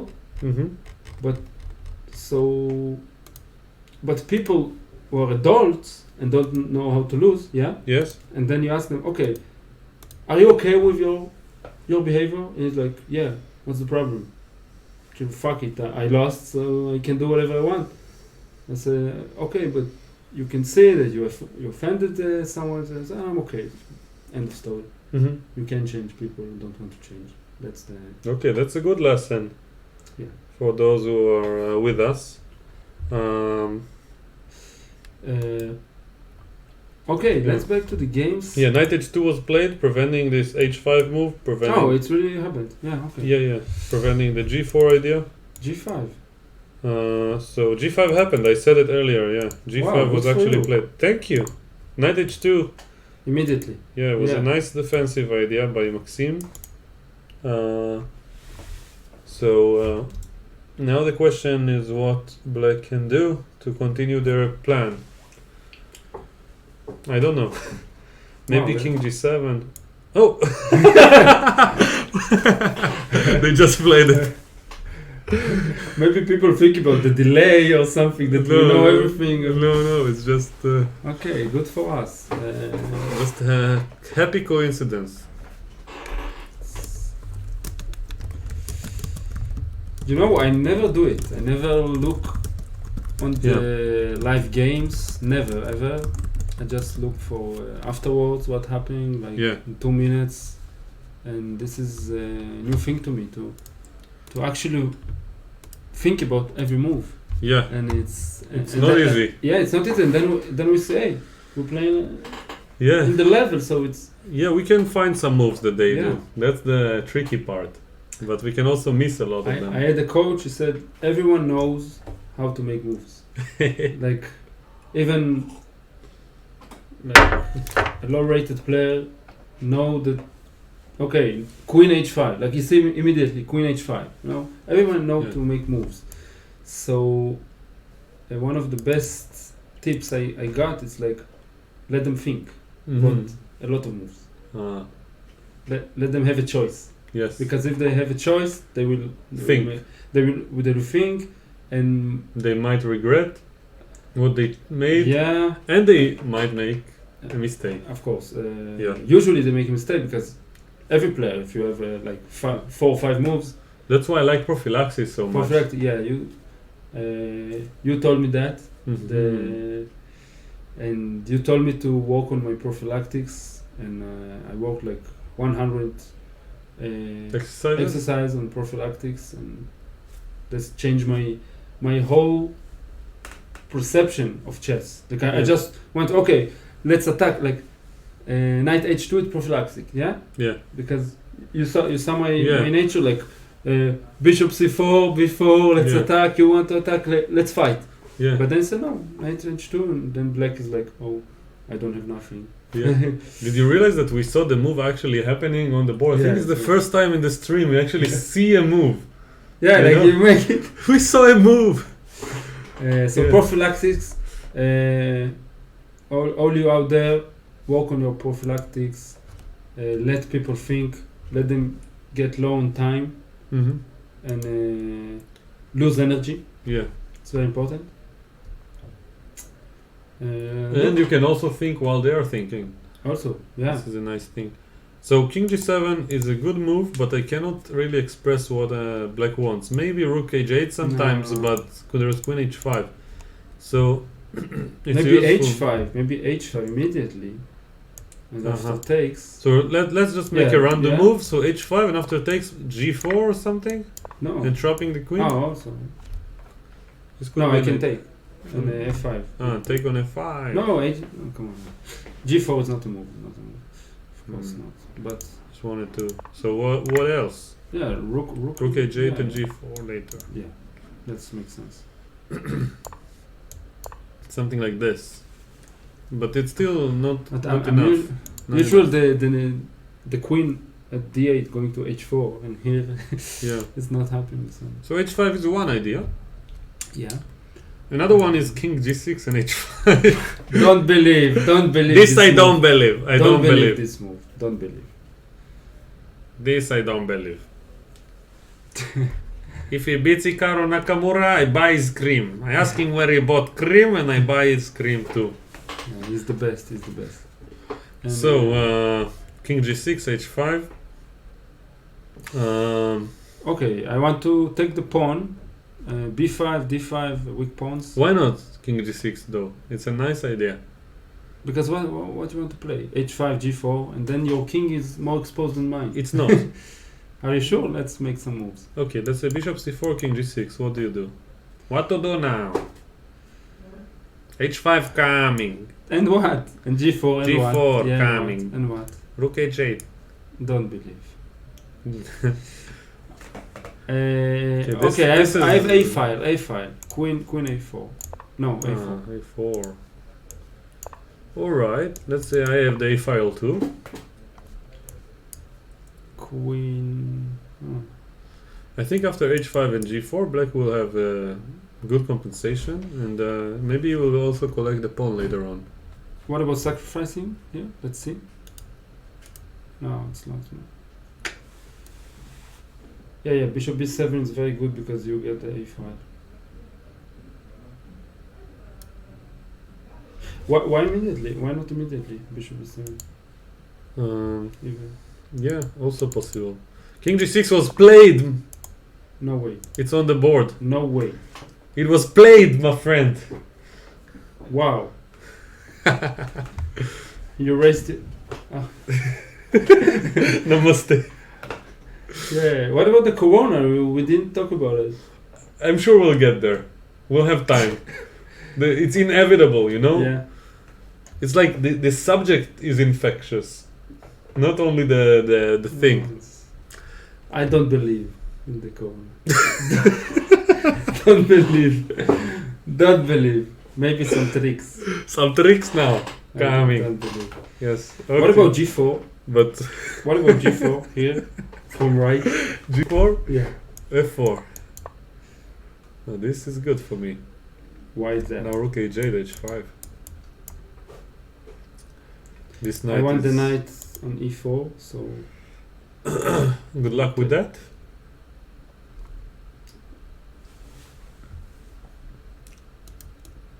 queen f3, queen on e4. Wow, king g6. Very ambitious. Mm-hmm. Okay, let's see another game. Come on. Yes. Um, So, so this is interesting. I like black style. I like black style. You know, yeah.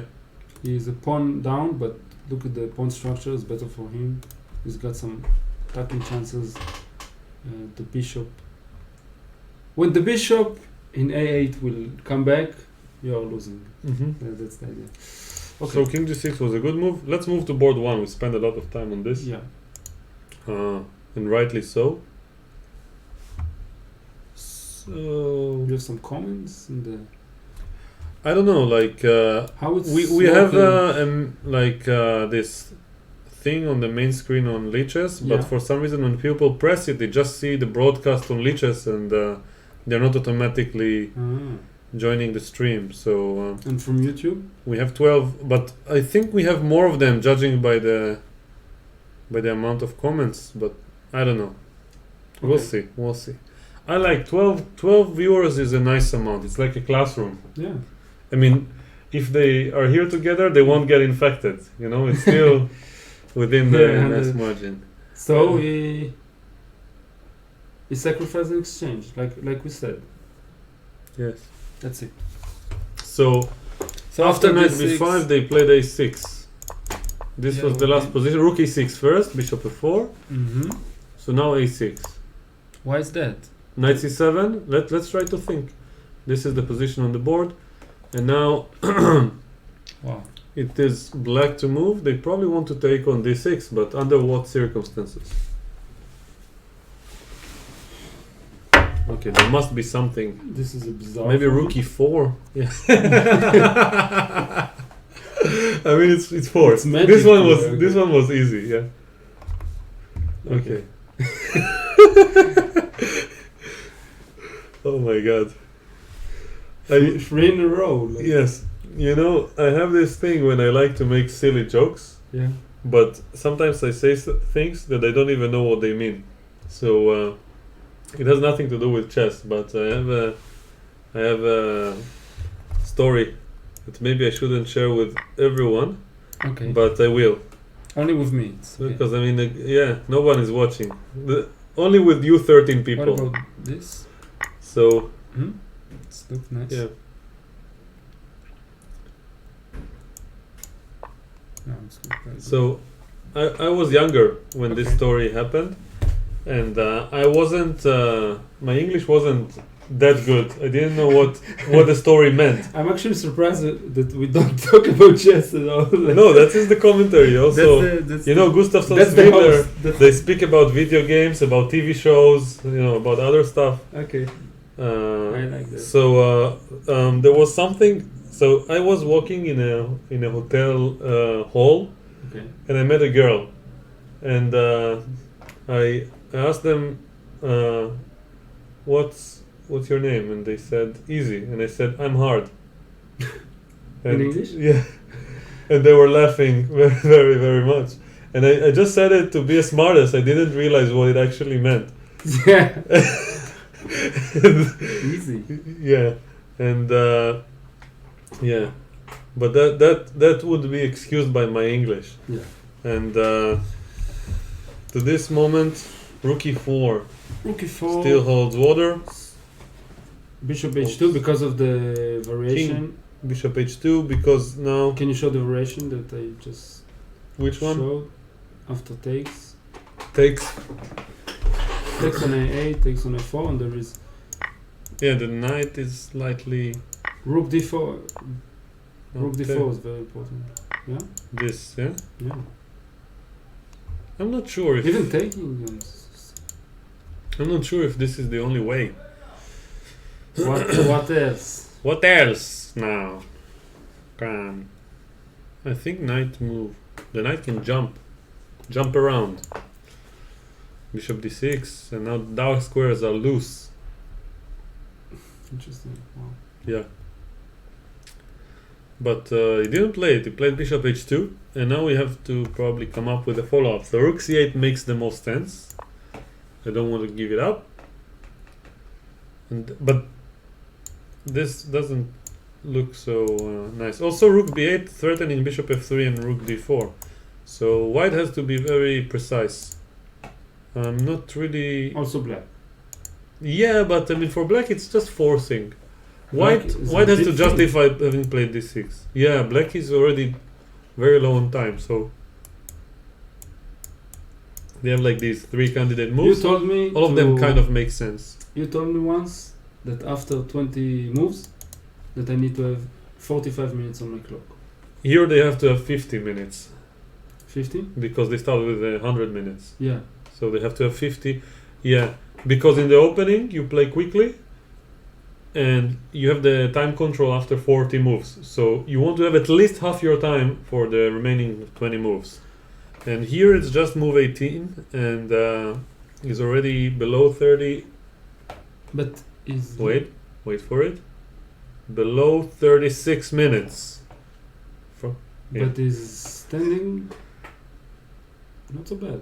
No? What do you think? After I think that there is, what this is is going. the evaluation? This game has probably going to end in a decisive result based on of this how unbalanced it is. But it's hard for me to say which. Okay. Do you want to make? We never talk about let's results. make bets about results. Come on. Come on, just for fun. Okay.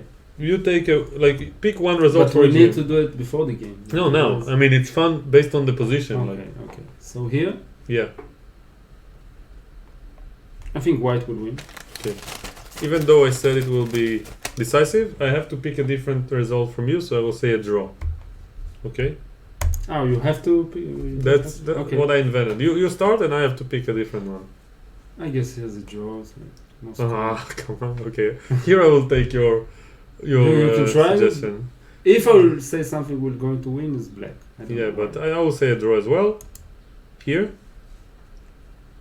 Whoa. A6, knight bd4, knight d4. Nothing too dramatic. It looked dramatic, Yeah, it's a but then I realized. knight in d4 and there is a Yes. knight in b5. So Yes. let's so- think. What do you think about people that think in this kind of move? No, I don't. I think there is some delay as well. Okay. No, the sun is making me laugh. Okay, so 94. What's going here? Maybe he went, to the toilet or Oh, something. maybe. Yeah. So knight d4, and who do you think will emerge on top? I don't know the evaluation of the. Let's see.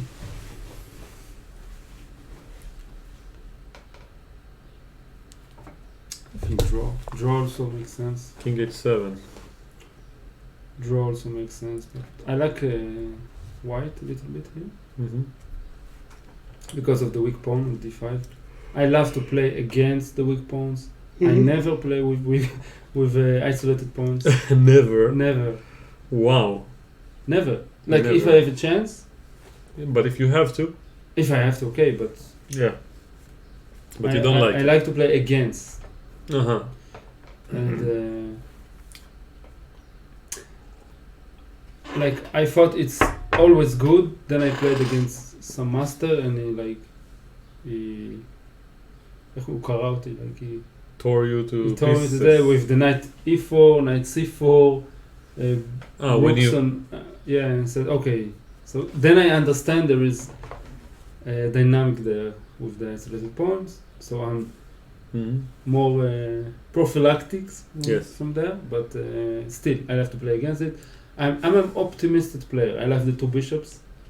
You know, 2 weeks ago I thought about by myself. I think optimistic players will like the two bishops.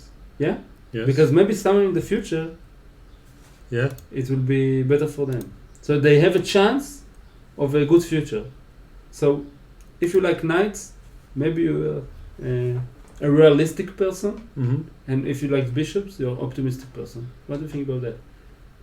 It's a nice... Bishops are optimistic. yeah, because you know, maybe it will be better for the bishop. Maybe the position will be get opened in the future. I don't like it. Like No? this is. That's why I don't take on c6. I don't like the comparison, but but I understand the point with the isolated pawn. I also like to play against it, but you know, every player needs to be able to appreciate everything that they can. So if you get an advantage with an isolated pawn or the initiative, of course you will take it over Of course. an equal position. Of course. So you have to be able to be flexible. Or if you play against low-rated opponent and you want winning chances, Yeah. this is more unbalanced, you know? But yeah, that's for sure. But with the bishops, they're saying that maybe the position will be opened, and then the bishop will be better than he is already opened. My association He is is like already opened. in my Let's say from Yeah. this game. in I would The say other one? Yeah. Okay. you mean So the Berlin? yeah, when you lose the bishop on So here. Oh, when you give it on c3. yeah. You mean here, after bishop takes c3. So yeah, it's about the structure and everything, Yeah. of course. Yeah. But if I'm black, I was saying to myself, maybe someday I will give the two bishops. You know, I'm optimistic. Yeah. And lately, I won 4 games. Oh, they made a lot of moves. Yeah. I won 4 games in black Yeah. only because of my two bishops. What can I say about that? I said I will have the two bishops. I think the two bishops are realistic and the knights are optimistic because they want to make tricks. That's my view. Like the knights are like, okay, I'm worse, but I have a knight. I can do some stuff with it. You know, maybe I have a queen and knight against something. Maybe queen knight. Yeah. So you see, also optimistic. Okay, Yeah. so Um, yeah, that's we saw already. yeah, I had some idea. Rook b4 and rook a4. Yeah, a5. but did Rook we bishop understand what's going on here before we moved on? Because bishop h2, we still don't know what black should play, and black also seems to. What's Not- the problem after not really know. rook c8? What's the problem? Bishop d3 is threatening. Easy. No. No, g4. So Maybe takes. it takes, but then b7 is Yeah. saying some lines. Let's check. It's very complicated Let's check. One variation. at a time. Yeah. Okay, I take, you take. I think because of the computer nowadays, Also have 95.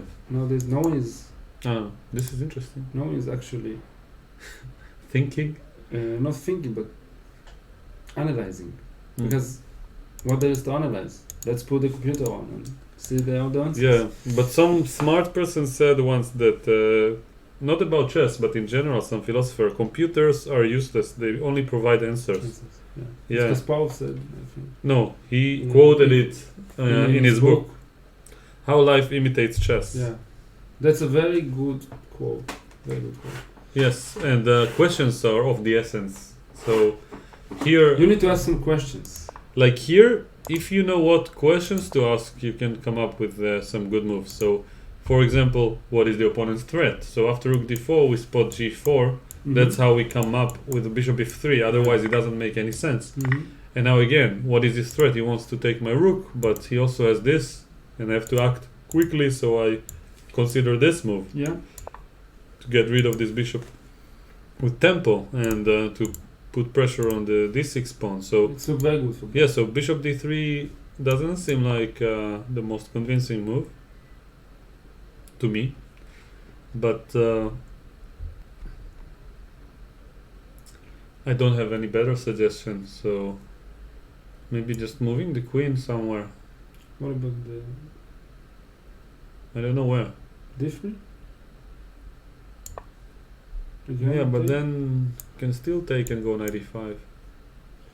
It's fine. The rook is stuck there. Yeah.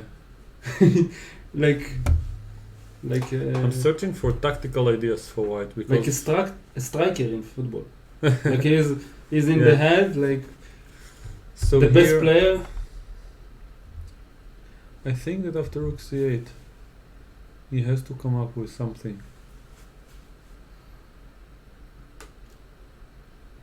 I remember once said is offside. The rook on e4 is an offside. Like he's too much ahead of the board. Mm-hmm. Usually it's not a good thing. Yeah. I don't know what to suggest. It's played. Rook c8. No, but I'm looking for an idea for white. So maybe here and take with the rook.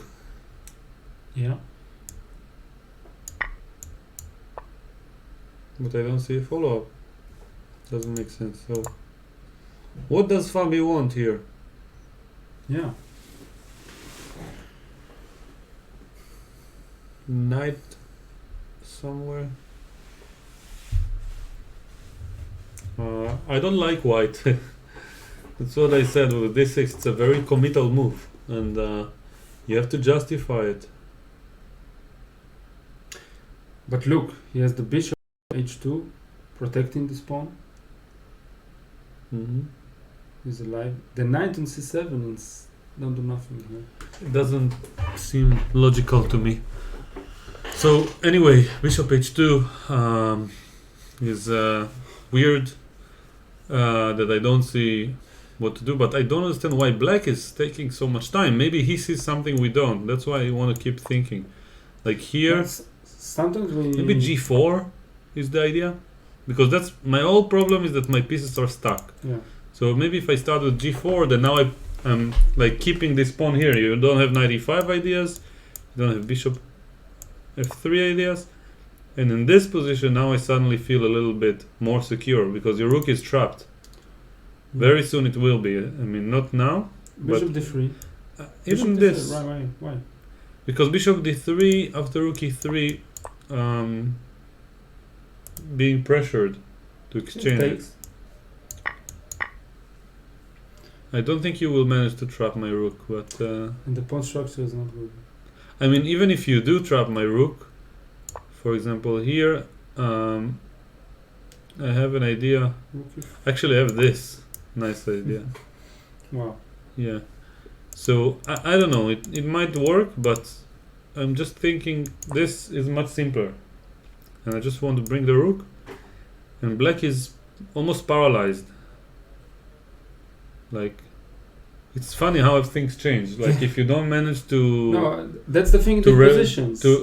why The black pawn has to d6 release himself somehow to. If you can make it, it's very good. But Yes. if don't, it's worse. Yes, if white consolidates, he's winning. If black manages to create counterplay, he's the That's why I initiative. think a lot, because it's a very crucial moves right now. Yeah, maybe he wants to sacrifice the exchange somehow. Maybe he missed g4 in advance. I don't think g4 is so good. No, So- but g4 we just suggested. Like I think g4 is like almost forced. Like if you don't play g4, black is good. After g4, I evaluated this as much better for white. So like here, white is better, But if you don't play g4, then black just is going to take, and this rook has a square, this knight will have a square, and everything collapses. So, so maybe he wants to sacrifice the exchange somehow or take here first, but in these circumstances, maybe white gains some time and b7 is hanging. I think this is what he's calculating, but yeah, another option is to take this pawn and sack the exchange.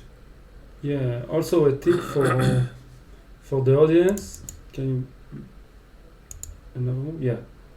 When you want to think about move, you need to start with taking. Like it was played. Okay. Yeah, checks, captures, and threats. So captures is one thing, Captures but you and start checks. you Capture start and with checks. checks. This is the order: checks, captures, and threats. What do you mean threats? Like I want to play move that he will So threat? What is the threat? so for example, this is a capture. I don't have any checks. A move with a threat is, for example, this one, because now I'm threatening to do this. Okay, so it's a move to make a threat. Yes. Okay. When you don't have checks and captures, this is the next best. Yeah. So yeah. Now So start with taking and then finish all the make some conclusions yes. and then go to the normal moves. So Okay. now after rook c8. So Okay, now it's a very- g4 is so you think definitely G4, coming. yeah? g4 coming. Yes, I'm pretty convinced. Let's It's- move on it's and we'll just- see it later. Yeah. But I evaluated it as much better for white. Here we had some uneventful developments. Bishop d2, c5, and I mean, as I said, it's not that this position is boring as much as I just don't understand chess deeply enough to appreciate it. There are subtleties here. I probably would lose Stop being with so humble. Come with- on. no, I you, would- don't- I- you know exactly what's going on. no, but I would probably lose here with either color to these players. This is not the joke. Like, Yeah. I mean, it's so hard to play these end games properly, and especially like with low material, one small mistake can make a huge difference. So, Why isn't black is better here? I see the pawn structures. I see the. maybe he is. This is the only reason.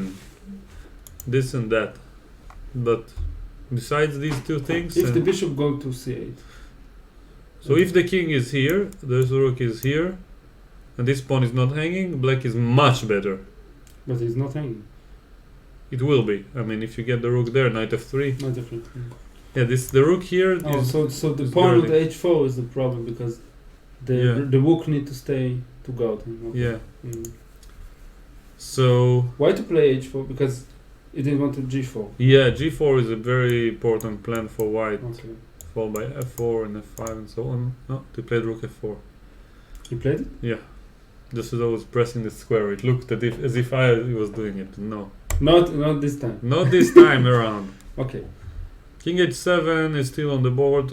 Wang Hao is taking his time. Let's move on. All right. Yeah, this. Yeah, baby. So after king g6, I told you g4. you told me g4. Yeah. Not here, but you said it's Here. an idea. Yeah. Knight h6 is interesting. Queen f3, bishop d8, queen G4, g2. of course. Wow. In the fantasy game, there is a. What there- is fantasy game? You know what's fantasy football? So I heard about it. they made a fantasy chess game where you can win cash prizes by guessing some stuff about. It's like gambling, but you don't risk anything. You know. Okay. So before the start of the candidates, I filled this. Let's call it paper where they had this form when they put a lot of different things and they mentioned on chess24 and also on chess.com how to grade points based on what you said.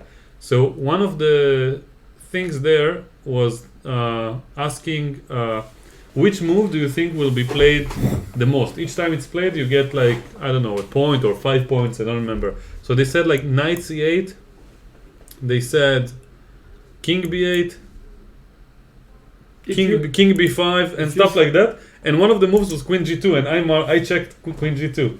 So I'm happy that... So every time the players play queen g2, you earning points? Yes. And also they ask you, like, pick a player. Every time they draw, you gain a point. Mm. So, and every player was worth 1 point, and Anish Giri was worth half a point. But why did you say queen g2 is like... I just felt like it was more likely than knight c8 and the other knight h3. They suggested moves that are not...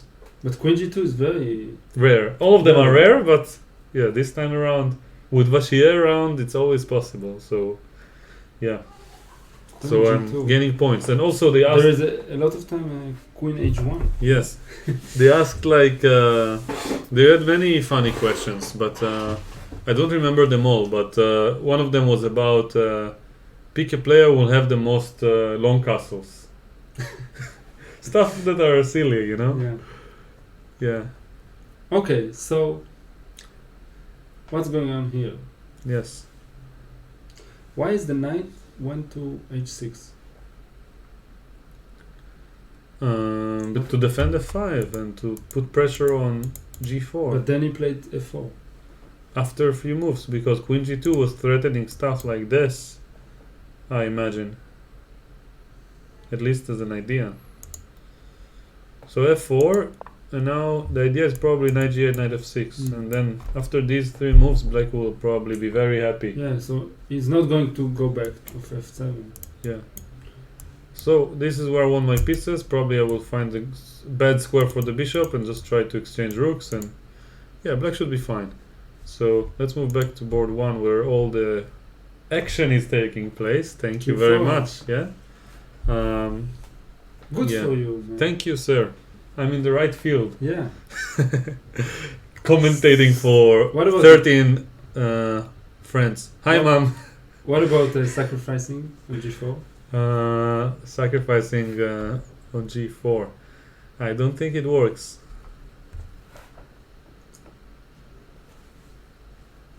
I don't think it works. Yeah. Because I will have 3 pieces in the attack. Yes. But you also have 3 pieces Yeah. in the defense. So. By the way, in a few minutes, maybe probably after the next move here by white, we'll take a very short break. I want to fix the lag in the video. Okay. And also at the same time, probably we get to probably drink a little bit of water. I think it's important when we talk so much. Yeah. And I can yeah. talk for 3 days in a row. Without drinking? Okay, maybe. Why Maybe- not? Why not? Maybe Why some not? drinks. If it's Maybe free, some drinks. Why some not? tricks. Some drinks But, maybe. yeah, I can. I have the energy of speaking. I want to hear Komorov commentating drunk. Drunk? Yes, this is something I feel like would be successful. No, you're asking too much. I would pay to watch such a stream. Most streams are for free. I would pay for that. Yeah. I'm sure there are at least 100 more people who will. Even other grandmasters are big fans of his. So actually, maybe we should create a petition to make him the official commentator Yeah, why in not? FIDE or something. It's like the last one was the He only did it once. Only once they took him. It was so funny. It was so great. I don't understand. Also, beginners really loved it from educational point of view. And he like- really talked very good chess. Like Yeah, immediately chess, good chess, No, very it's, good things. it's good intuition. Yeah. Yeah. Shaval Tzoran is here with us, counting Wow. the viewers. Also one, He was like saying 14 exclamation point, and yeah, now we're back to 13 and back to 14, now 12. Yeah, we're losing them. Maybe talk about. But there is Corona now. What they got to do? They watch. Okay, they have Carlsen on Chess24 streaming, Okay. and they have Anand on and Nakamura on Chess.com.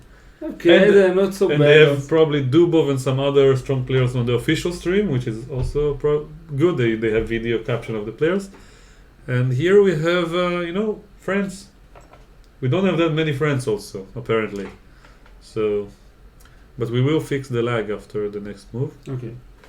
So G4. So he is thinking about sacrificing. Yes. Let's see some variations. Yes, bishop g6.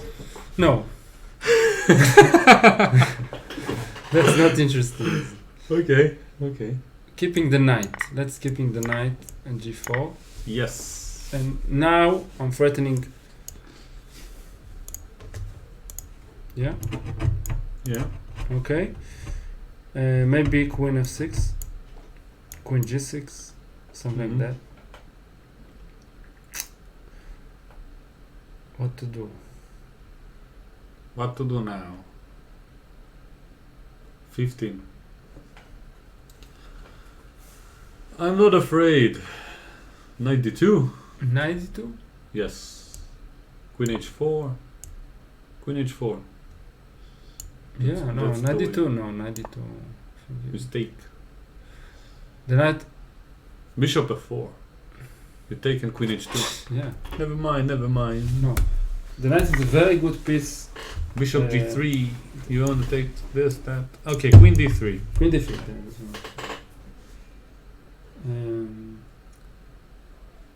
Rook e3. Queen d2. Yeah. You know, in Israel now, whenever I sneezed, people didn't say bless you. By the way, bless you. Thank you. And they just scream Corona. That's what people do now in the street. And I just continue, you know. I don't know how to react. So Corona, thank you. And yeah. You know, I like to drink Corona, and now I like it even better. Mm-hmm. I don't know why. But It tastes better now. yeah, Corona. Man. You feel like you're alive. Yeah. But you know, they lost like millions of dollars, like 60%. And there was a saying, there isn't a bad marketing. Yeah? Mhm. There isn't a bad Nothing is bad. pursuit. Yes. How to Yeah. Advertisement. Like if someone say Tal Baron is, I don't know, a cheater, Mm-hmm. yeah? They're like once, and it's good for you because they talk about you. Mm-hmm. And then you know, Mm-hmm. and then you prove them that they're wrong, and it's the bad advertising was good for Yeah, you. there is a That's the famous thing. saying that is bad PR is good PR. That's, But but he is not. yeah, Yeah, so now, yeah. okay, but I just want to say about that thing, you know, Mhm. you don't think about it anymore, but I know how much you are a decent guy and a very good fan of chess, and Mhm. you, and because I was played with you and exercise with you a lot, Mhm. and you know it's like just a bad I don't know misconcept of things that happened or something. I'm not sure you actually know what happened. Yeah, even though, but even if anybody think that, so Yeah. you know, so Yeah. What I did and what actually people refer to as cheating is Yeah. completely oh, different. Yeah. But probably there is a separate video on my channel that Yeah, explains sure, it, so sure. people can always go there, watch it, read the mean comments, and Yeah. come back Yeah. as either lovers or haters. I wouldn't mind either way. Yeah, lovers gonna love, haters gonna hate. It's very important. I'm thing. just gonna shake. Yeah. You know, So- yesterday I wrote a post like 50 things you can do. Mm-hmm. Now there is a corona, so Mm-hmm. for a chess player, it's Yeah. even good Yeah. because we're usually in isolation. Yeah. So now we have a. Yeah, I mean, Now everybody's in isolation. And we're like, okay, we do it all the time. So what's yes. the problem? When else in history do you have a good excuse to be a loner and paranoid? Yeah. Like, not all chess players are like that, but a lot of them are. So staying alone at home. Actually, for me, Yeah. I want to share it that I am very bad at being alone for a very long time in Yeah. terms of inspiration, and I need other people and company to be more inspired. Mm-hmm. And at the same time, my concentration is something that is rare. Like it's very hard for me to focus for a long time. So I mean, when I don't have a tournament environment, but even in a tournament, it's hard to focus. Yeah. So what I'm trying to say is that for me, this situation is an excuse to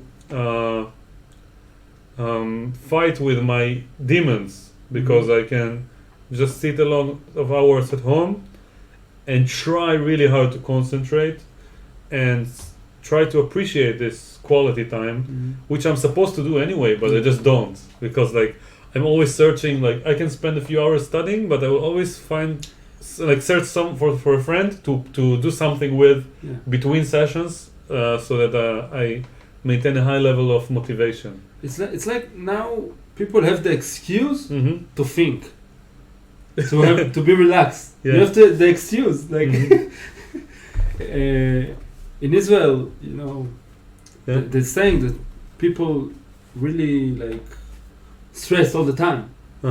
So now people are stressed of being alone, of being in quiet, being like thinking about the future. And I do it all the time. So Stan mentioned the quote: "No publicity is bad publicity." Yeah. And also asked a very interesting question. Then we'll see the move. Wait. First the question. Okay. Would you want 100K viewers, but they are all haters or trolls? And in my opinion, the answer is definitely not.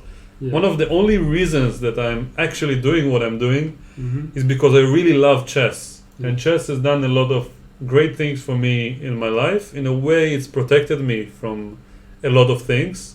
So one very good example is that many people in my city that I know of, they smoke weed, and they I'm not saying it's a bad thing, but it kind of affects their ambitions sometimes. And I was, at some point in my life, I was offered to do it on a weekly basis, but I never even considered saying yes, because I know none of the top chess players do it. So it wasn't attractive for me. And same for cigarettes and other habits that are bad. I just always know that I want to improve as a chess player. I also refrain from eating sugar. So you saw your ideals, how they...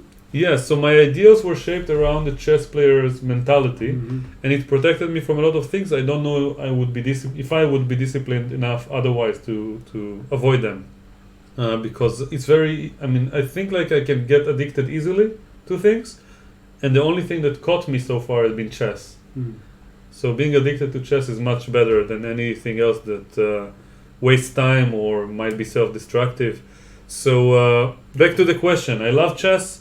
Chess is great for me and for many people that I know of. I can talk about it for hours, about all the different things that are amazing about chess and how good it is for any person in any situation. But my idea is that because I love chess so much, the only meaningful thing in my view that I have done with this channel, or with practically anything I do that is not internal, that revolves around chess, is to spread and share and infect this kind of passion and appreciation for the game. So if these people are haters, I mean, if they hate me but they love chess as a result, then I would take it. But I assume that hate is I forgot the word, but like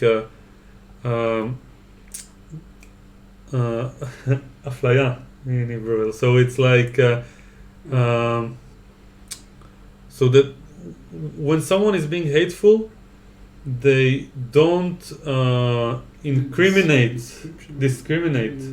They don't discriminate what they hate. It's like they have hate in their heart.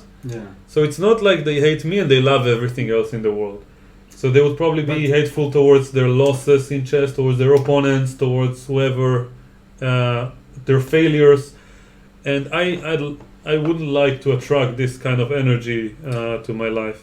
I want to say a point about this.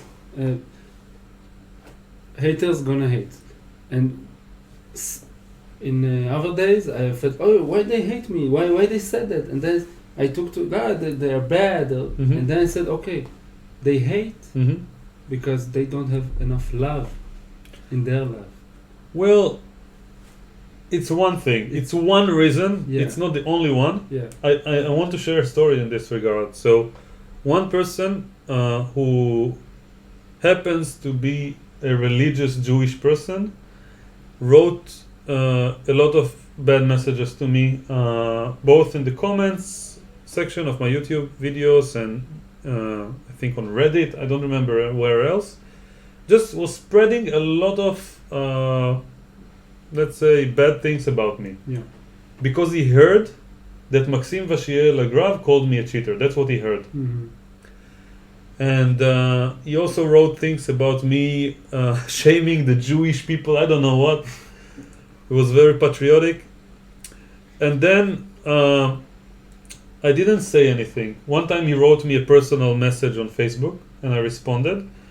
And my response was just sending him a picture of me and Vachier like this, you know? Okay. And we were like smiling, and I told him this was 1 month after the tournament, and he was just angry that he lost one game. And that's just what happened. And he said that he doesn't care about it. And yeah, and then this guy who was probably my biggest hater, maybe the second biggest, because there's another one who's still yet to Okay. yet to be let's say resolved. But this person wrote to me that he doesn't know what to say. He was basing all of his worldview on this, and now that he saw this picture, he realizes how much damage he caused me in all the sites for so long, and he doesn't know how to fix it. So I told him that I don't care about it that much, and it's just not to repeat the same mistake with another person. And since that day, he actually became a fan. This was a move? No.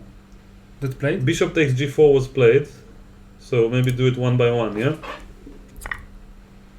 So end of the story, I guess. No. That's why, because the people will see the move, the actually the actual position of the game. Okay. position. Then Okay, sure. No problem. So So bishop takes g4, hg, knight g4, just like you suggested. So Yeah. kudos about suggesting that. because you thought immediately go back. Yeah, now bishop d3 was played and knight takes h2 by Alexienko. Okay, Yeah, but finish your story. This is not going to be a draw. So the I said white. yeah, it's gonna be decisive. So you're probably gonna Okay. be correct. The story was just that the person who was a hater, after he got his facts straight, Yeah. one fact was changed in his mind. Suddenly he became a fan, and I didn't change throughout these, I don't know how long, 2 years or something. Nothing changed with me. Only his perspective. At one moment he was a hater, then he was a fan. So this person actually is capable of loving. Every person is, but it's just that we tend to be sometimes a little bit shallow when we hear things and we let it affect our worldview and so on. Yeah, I don't believe in hateness. I don't believe in gossip, Hatred, and gossip. All this, Mm-hmm. all this world. Yeah. I don't interesting. You know. Yeah. Just think about my goals, my Yeah. things. Be positive. But gossip wastes time. Yeah. But hatred is harmful in a way. Harmful. Yeah. What do you mean? Hatred can do harm. Yeah. Gossip, I mean, people who gossip and don't do anything bad to anyone, Yeah, but I know it's. they just say what they think about everyone. I mean, it's better they're than- wasting time, but it's But completely it's different. The hateness starting from gossip, you know, to talk about something, someone. Like he heard about something that someone said, he don't know all the true story, and there's getting conclusions. Like There are many reasons for people to hate. I can't really understand it because I don't remember being hateful. but the thing is, when people love you, when Mhm. people hate you, they think you're doing something. If people just like you, Yes. you're nobody. You know what I'm saying? Yeah. Like Tony Robbins. You know, I'm going to a seminar in May. Yeah. In London, right? In London, Birmingham.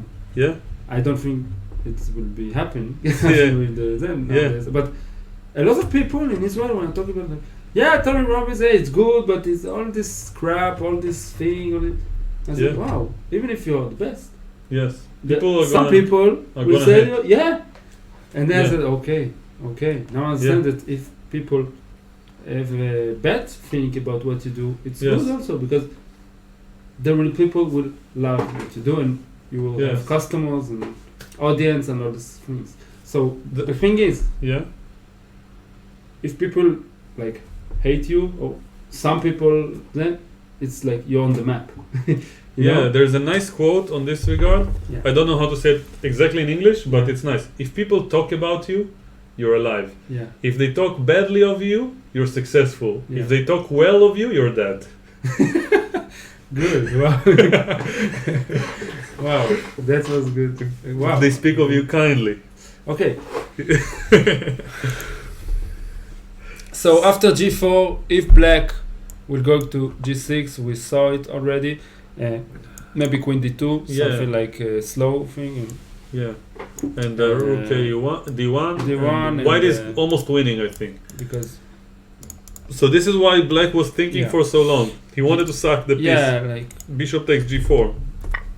and then usually we want to keep our bishop, So bishop takes G4 was but played. here the knight in G4 is very good. Just like Ofir suggested earlier, knight takes G4. Because I'm threatening knight E3, I'm threatening, I don't know, Queen F6, Queen G6, something like that. Yes. Maybe bishop will take D6 and the knight will be Yeah. hanging. Yeah. So white played. Bishop D3. Now knight takes H2. Now if you take, then bishop D6 check is very strong. Yeah. So they took on E4, knight surprised F1, that- Queen I'm F1. surprised that white played bishop, Bishop D3 so fast. I Because mean, they have a lot of time. No, but black was thinking for half an hour, remember. Like on this move, rook C8, black took like so long. Yeah, but here it's 12 minutes, Here it's difficult to see. Bishop G4, D3 from.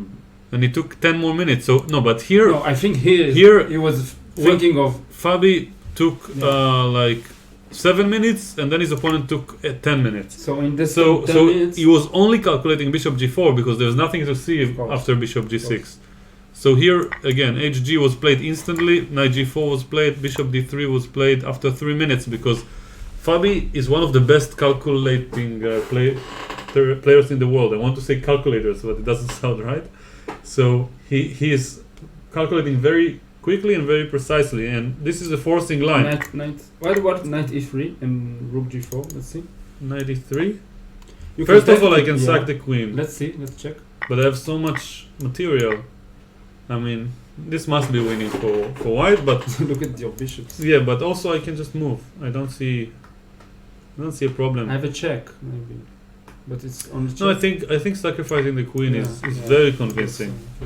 Bishop D5 is coming also. The open files are in my favor. Okay. So after bishop E4, knight F1, queen F1, bishop D6, knight D5, and white is a piece for 3 pawns, and it looks better for white right now. The rook is out of the game. Rook E1 is coming. I think white is going to win this game, just like you mentioned. Queen H3 is a nice idea.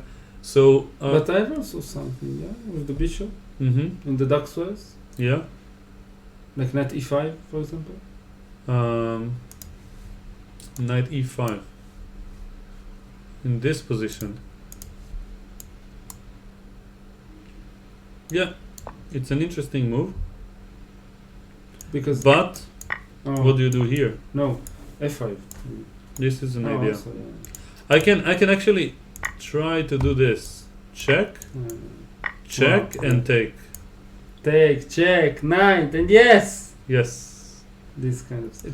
Okay. I'm not sure if it works, but I mean, if it works, then King F1. You don't have any check.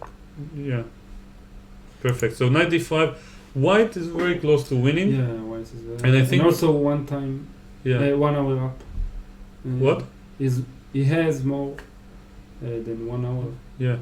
Let's do what we said earlier that we kind of forgot, and take a quick break before they come up to. Let's check the other games. We'll just quickly. Okay, it's just a few minutes, yeah. Okay, so Rook F4, Mm-hmm. Rook H5. Yeah. Rook F3. King G8, King. Bishop C1, 97. Nothing much has changed. Board 3. They played They swapped queens. Rook D1 after King H7, Rook E8, Queen C7, takes. Yeah, it's good for white to swap queens against the isolated pawn. So white is probably not going to lose this game. They're just gonna press a little bit, but it's still very close to equality. Bishop G4, a very nice move. We saw a second move live. We saw a move actually when it happens. Yeah, it's exciting. It's like in Champions League when I sweep the channel Mhm. to the other And game you and see a goal? immediately goal. And I think, oh my god. Yeah. Queen G2, F4, B4, just like we suggested earlier. And this one is also probably going to end in a decisive result. I will take. You talk about results. I'm not so a results. Result-oriented person. Okay, come on. Let's play. Let's talk about the moves, the moment. Okay, let's say instead of a decisive result, an unbalanced situation. Yeah, okay, Yeah. when the game is unbalanced, then we can say that we like it. Yeah. We like it for the action. As fans, we can talk about results, not as players. There is a difference. Of course. I want to see a win by someone. So You want to see blood. You want. preferably, Ding wins. Okay. So So okay. So let's take a short Yeah. break. yes, so B4 is the position in the board. Caruana's game, I think, will finish relatively soon because they have time pressure. So we'll try to get back before it ends. So just before we go, I want to show the viewers with this photo. So yeah.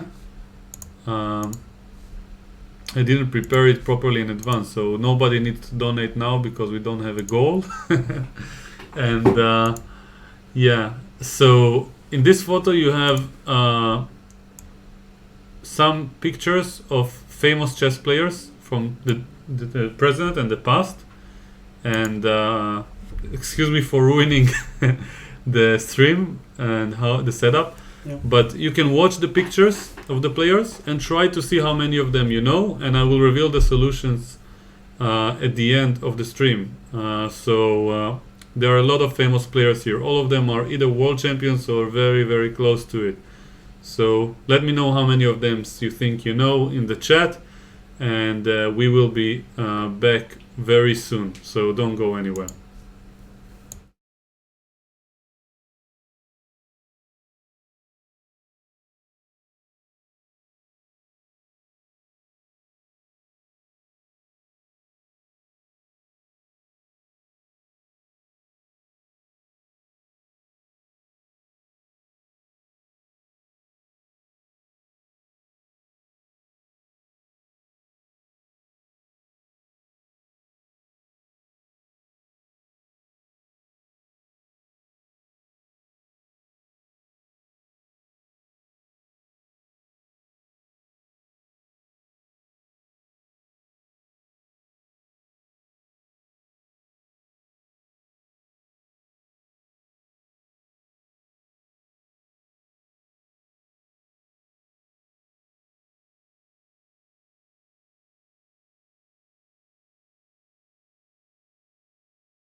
Hello everyone and welcome back.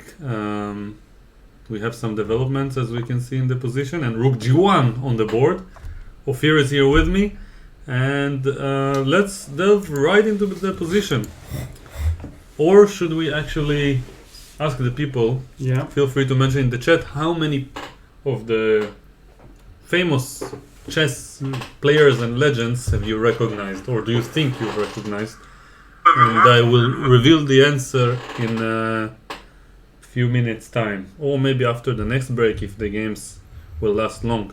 We'll see. So the answer will be revealed by the end of this stream. So if you miss it and you're curious, just see the video afterwards, and I will also show it in the future videos as well. So towards the end. So here, last time we visited was knight d5 on the board. So g6 was played, queen h3, threatening this sneaky queen takes d7, king g7, king h1, knight e5, knight h4, very interesting move, and now h5, because knight f5 followed by bishop f5 may have been a threat, probably was a very big threat. So h5, and now rook g1, and it looks as if all white's pieces are on the attack. Yeah. It's look lost. Yeah, and also opposite color bishops in the attack is very important. It's very strong to have opposite colored bishops when trying to put pressure on the opponent's position. Also, Alexenko have 2 minutes left for 12 moves. 13, I think. Yes, 13 moves. Good luck with that. Yes. Let's go quickly to see the other boards, and then we will focus on this one as the time pressure continues. Wow, Koran has an hour. Wow. Okay, Nepomniachtchi versus Grishuk. Yeah. We talked about this kind of position. Yeah, but we had the pawn on d4 back then. So, yeah, after bishop c1, knight e7, white decided to cash out and play g4. Takes, knight c6, bishop f4, bishop c8, rook fe3, knight d8, king g2, knight e6, takes, and probably now he will play something like G4. h4 or g4. Yeah, you're right, g4. And rook h8, followed by king h7 most probably. And position, I mean, black is definitely not worse, and white probably isn't either because of the opposite colored bishops. Also white can control also in time trouble. the d5. Bishop also 3 minutes. Yes, but he is very risk-free. Yeah. And is much closer to the 40th move, so now you can just blitz king h7. So black has no weaknesses in the position. Yeah, I mean these are potential weaknesses, because if you get in rook d3, rook d8 and bishop d8, it's not gonna be fun, but probably black is gonna put the rook on c8, and then it's gonna be very hard for white to penetrate. So let's move on, because he's probably going to think here as white. He has more than an hour. Yanni Pomniachtchi. So board 3 we have some developments as well after the exchange of queens here. Bishop g4, f3, very interesting move. Rook ac8, bishop a5, bishop d7, king f2, h5, bishop f1, knight g8, bishop c3, bishop h6. Knight g8, wow. And in this position there is not much that I can say that goes in white's favor. I mean, of course black has the isolated pawn, but this bishop is slightly out of play. Black controls this square. I think black has enough counterplay to equalize. What about knight g8? It's not you don't see this move. Tony Dark, by the way, writes Shalom Chavel. Shalom, shalom. Yeah, these words are associated with with a specific date of the year. Okay. So knight g8. Why knight g8? Because the knight is nothing, no good square to go to. Yes. So maybe from h6 you can go to f5. By the way, we have more viewers after the break, so we got up to 17 during the break when we stopped. Great. So streaming. Okay, but white has some pressure on the d5. But what to do with the bishop? Maybe e3. something like that. Or maybe if the knight will go here, and an f5 will be some pins. Okay, so white has some Wait, game. wait. Some game. Knight g8, bishop c3, bishop h6. So, what move do you expect white to play, and what is your bet on the game? Again, this I bet already. No, I bet on a draw. Yeah. So you still think it's gonna be a draw? So can I exchange the bet? Exchange. Okay, In of course. Yeah, white is but for better, of course. 10% interest. I don't care about result. I don't care about. I just care about chess and understanding positions. And white is better, How much better? slightly better. So what do you play here? Do you have a move? Rook d3. You know, Rook d3. And now prophylactics. against bishop e3. Yeah, and maybe I want to play rook ad1. Put some Probably gonna go more 97. pressure. What was the knight on f6? Yeah, I wanna go 97. And probably visit this or that square. Something like How that. about f4 and bishop g2? f4. Now probably going back. Yeah, it's not even a joke. I actually want to play Yeah, that. because so maybe to start with No, bishop, f4 is weakening. start with bishop g2. Okay. Let's say I play. Yeah, makes sense. Start with bishop g2.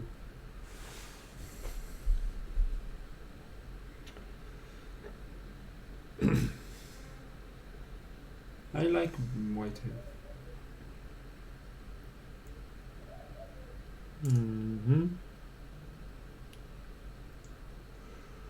I want to play rook ad1, f4, knight some square, and all my pieces are playing. Knight c2, knight e3, for example. Rook d3 was played. It's just prophylactics. You told me that. Yes. Very basic prophylaxis. Okay.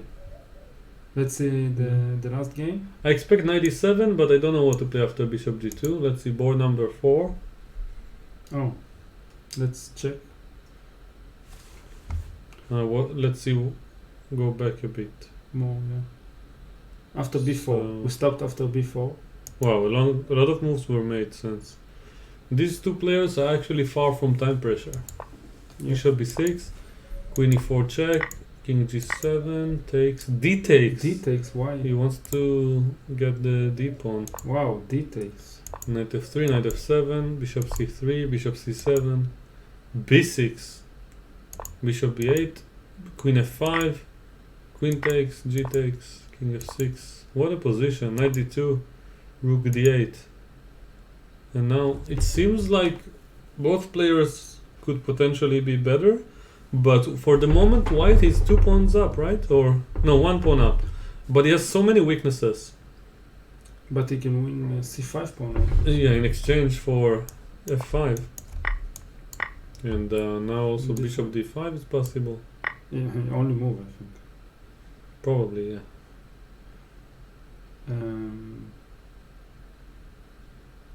So I take. Takes, knight a6. Rook back, I think.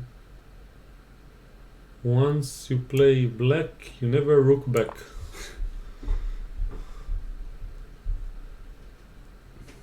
I never go back. No.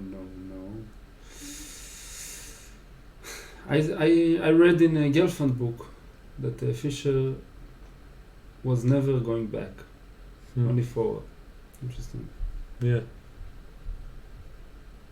So here rook d8 is not a Fischer move. It's hard to evaluate. It seems like white's b pawn is very dangerous, and also black's pieces are tied to defend. But it looks like E5. white like Viter Gave up. gave up Mm-hmm. on all the pawns. So White is compromising his pawns, you say. yeah, And by the way, funny little possible ending for the game. What? So this was the last two moves, knight d2, rook d8. Oh. So they could... no, but the e5 is not hanging. I imagined it was hanging, but I was wrong.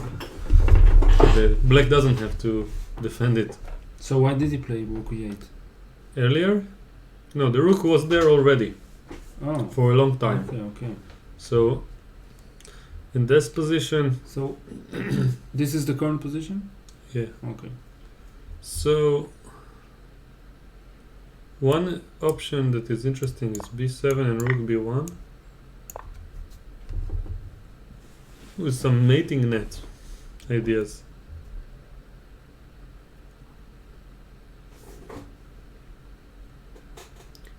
So I want to go rook b6 check, and if you take, then maybe I try to checkmate you. Oh. But you have knight d6. Then I have knight f3. So this is an interesting option, b7. White is, of course, better. White is playing for the initiative. I mean, to say that he's better is a little bit of not doing justice to the position, because I mean, if you make one wrong move, you're losing. If you make one right move, then still like fighting for the advantage. How can I lose with the b pawn? You can lose that b pawn. You can also lose these two pawns, and then I still block it. But white is got the initiative because he's a pawn up and white is fighting for the initiative. He's a pawn up and it's his turn, and he have a lot of options. Like actually, both players are fighting for the initiative because they both have a claim for it. Yeah. But it's a concrete matter. Okay, but it's a good sign when you're a pawn up, and it's your turn. Yeah. Mm-hmm. Wow. Someone in the comments, Andrew, says, my friend who is a woman FM said Tal Baron is a ladies' man. Maybe you should make a video on how chess players get the girls. But, well, I guarantee that I won't make such a video. Even if I can make this kind of video. I mean, maybe Ofir can make such a video, but it would probably be in Hebrew and on his channel. And it's not likely to be in English and on my channel. Yeah. So, Andrew, maybe you can learn Hebrew and I'll share the link once it's I have some videos. I have some videos of on this topic. Not about chess, ladies. How chess players get the girl. How chess outside of Hollywood movies. They don't. That's an interesting. Yeah. Okay. No, it's actually true. Okay, so rook d8. I'm saying that why I think white is better because my mind saying to me that I'm a pawn up, and it's my turn, and I have the b pawn, and all my pieces are good, so that's a good sign. Yeah. Now I need to back up from variations. Yeah. Yes. But the direction is right. Yes. White looks. The pawn structure of whites is terrible, according to Choval. That's right. Our friend. Wow, he had two b pawns, two d pawns, yes. two f pawns. I never saw this. Yeah.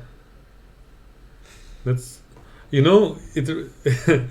already a overused joke, but like the white pawns are like keeping distance from each other because of the corona. So they try to to avoid infecting each other. So like you see, this pawn is already old. I saw isolated pawn because of yes, corona.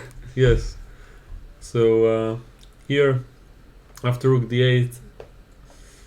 So let's be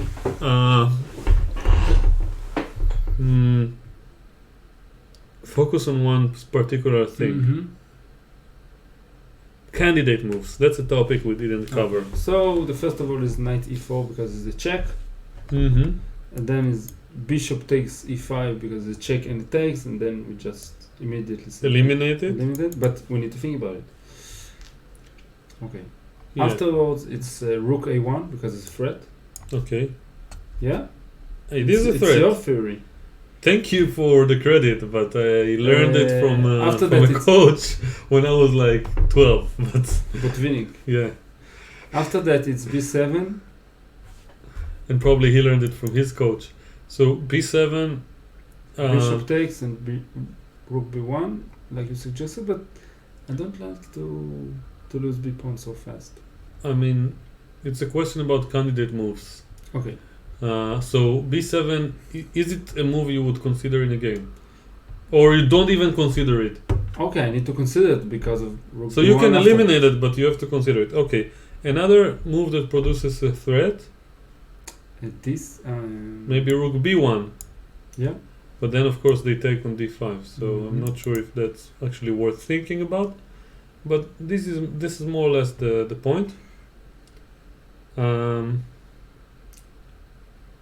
And in some parallel universe, maybe d4 is a move.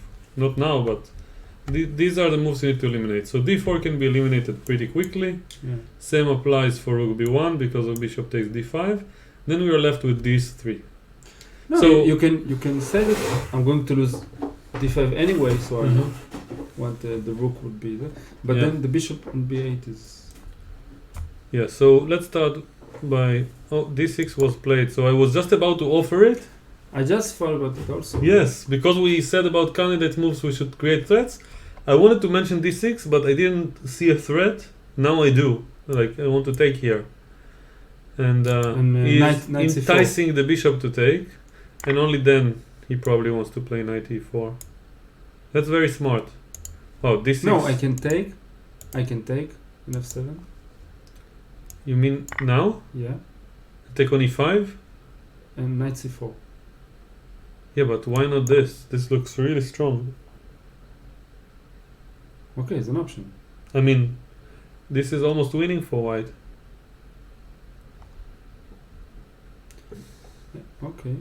You want to take, and also d6 is hanging, and everything falls apart. If you take here, I take, and this must be winning. Again. Okay, so the thing is, after d6, the knight is hanging, so after knight e4, you can play You can take on f5. f5. That's the idea. Yeah, so d6 is looking incredibly strong, and we missed it. We both wanted to suggest it, I but just was about to say, okay, d6 is also a move because I opened the bishop, Yeah. but I didn't understand why is a move because it's a Yeah. tempo. It's a tempo, yeah, and so it's a very smart move by Maxime. and why is very hard to spot it? Because I just because d6 is protected 3 times, Mm-hmm. Yeah. so it's not natural Mhm. to suggest this move. Like, okay, d6, come on, you lose it 3 times.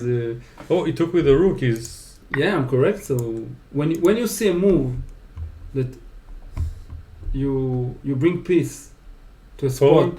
what to a square that I don't know more than 2 pieces can take it. It's like the mind don't think about it. mm-hmm. So it's Yeah. So here, a move hard to spot. So after 94 94. check is an interesting suggestion, Okay, even though do it yeah, bishop takes take and d takes. and rook b6. But This is probably not good enough. No, Okay. Another option is rook rook b1, a1. a1. Okay. What about b1?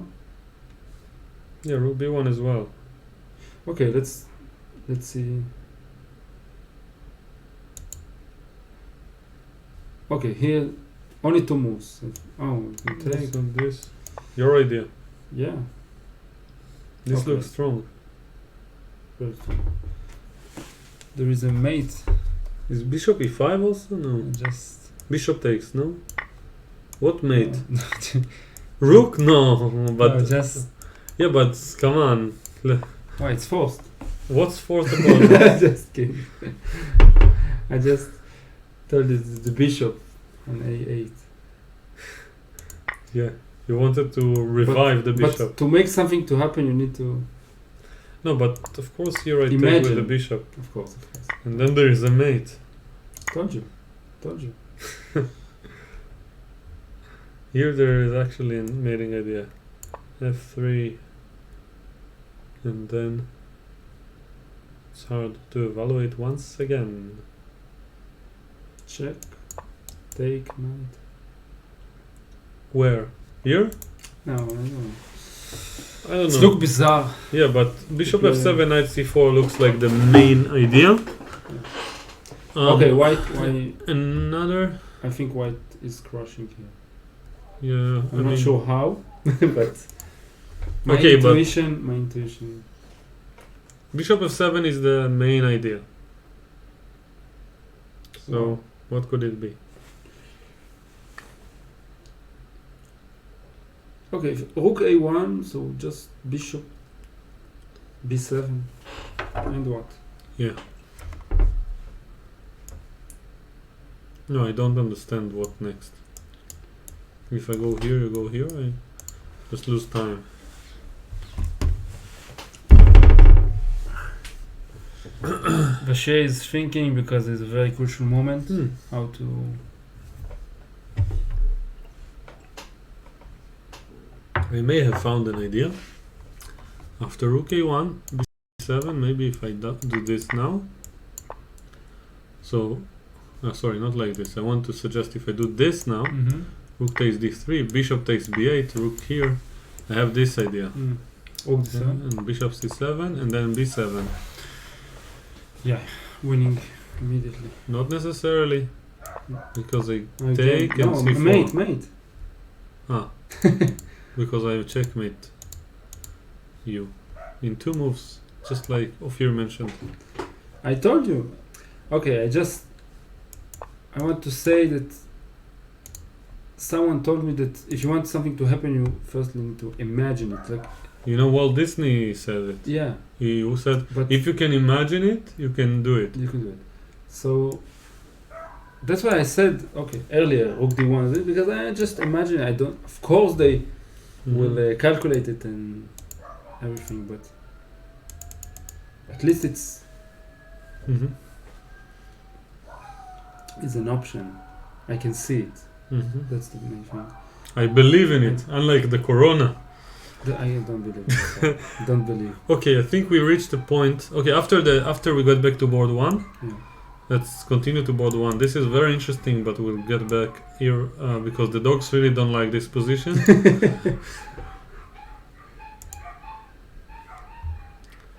Wow. So You're a very funny guy. only when In English, you're more funny in English when you're in Hebrew, no? I don't know. Someone told you that already?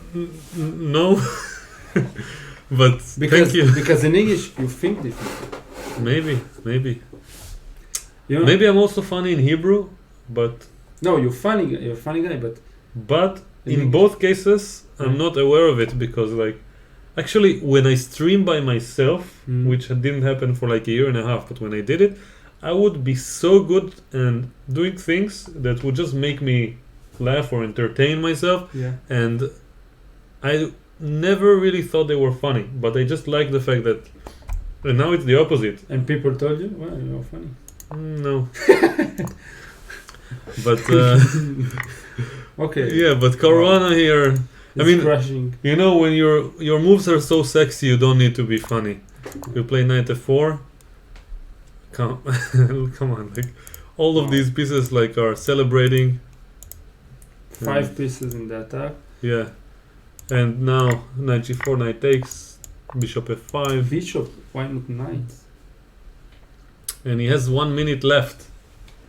Okay, so the material balance is 2 pawns up for black, but he's clearly lost. After what? Take here or c8? What do you do here? Yeah. I mean, this is practically resigns after bishop takes g4. Wow.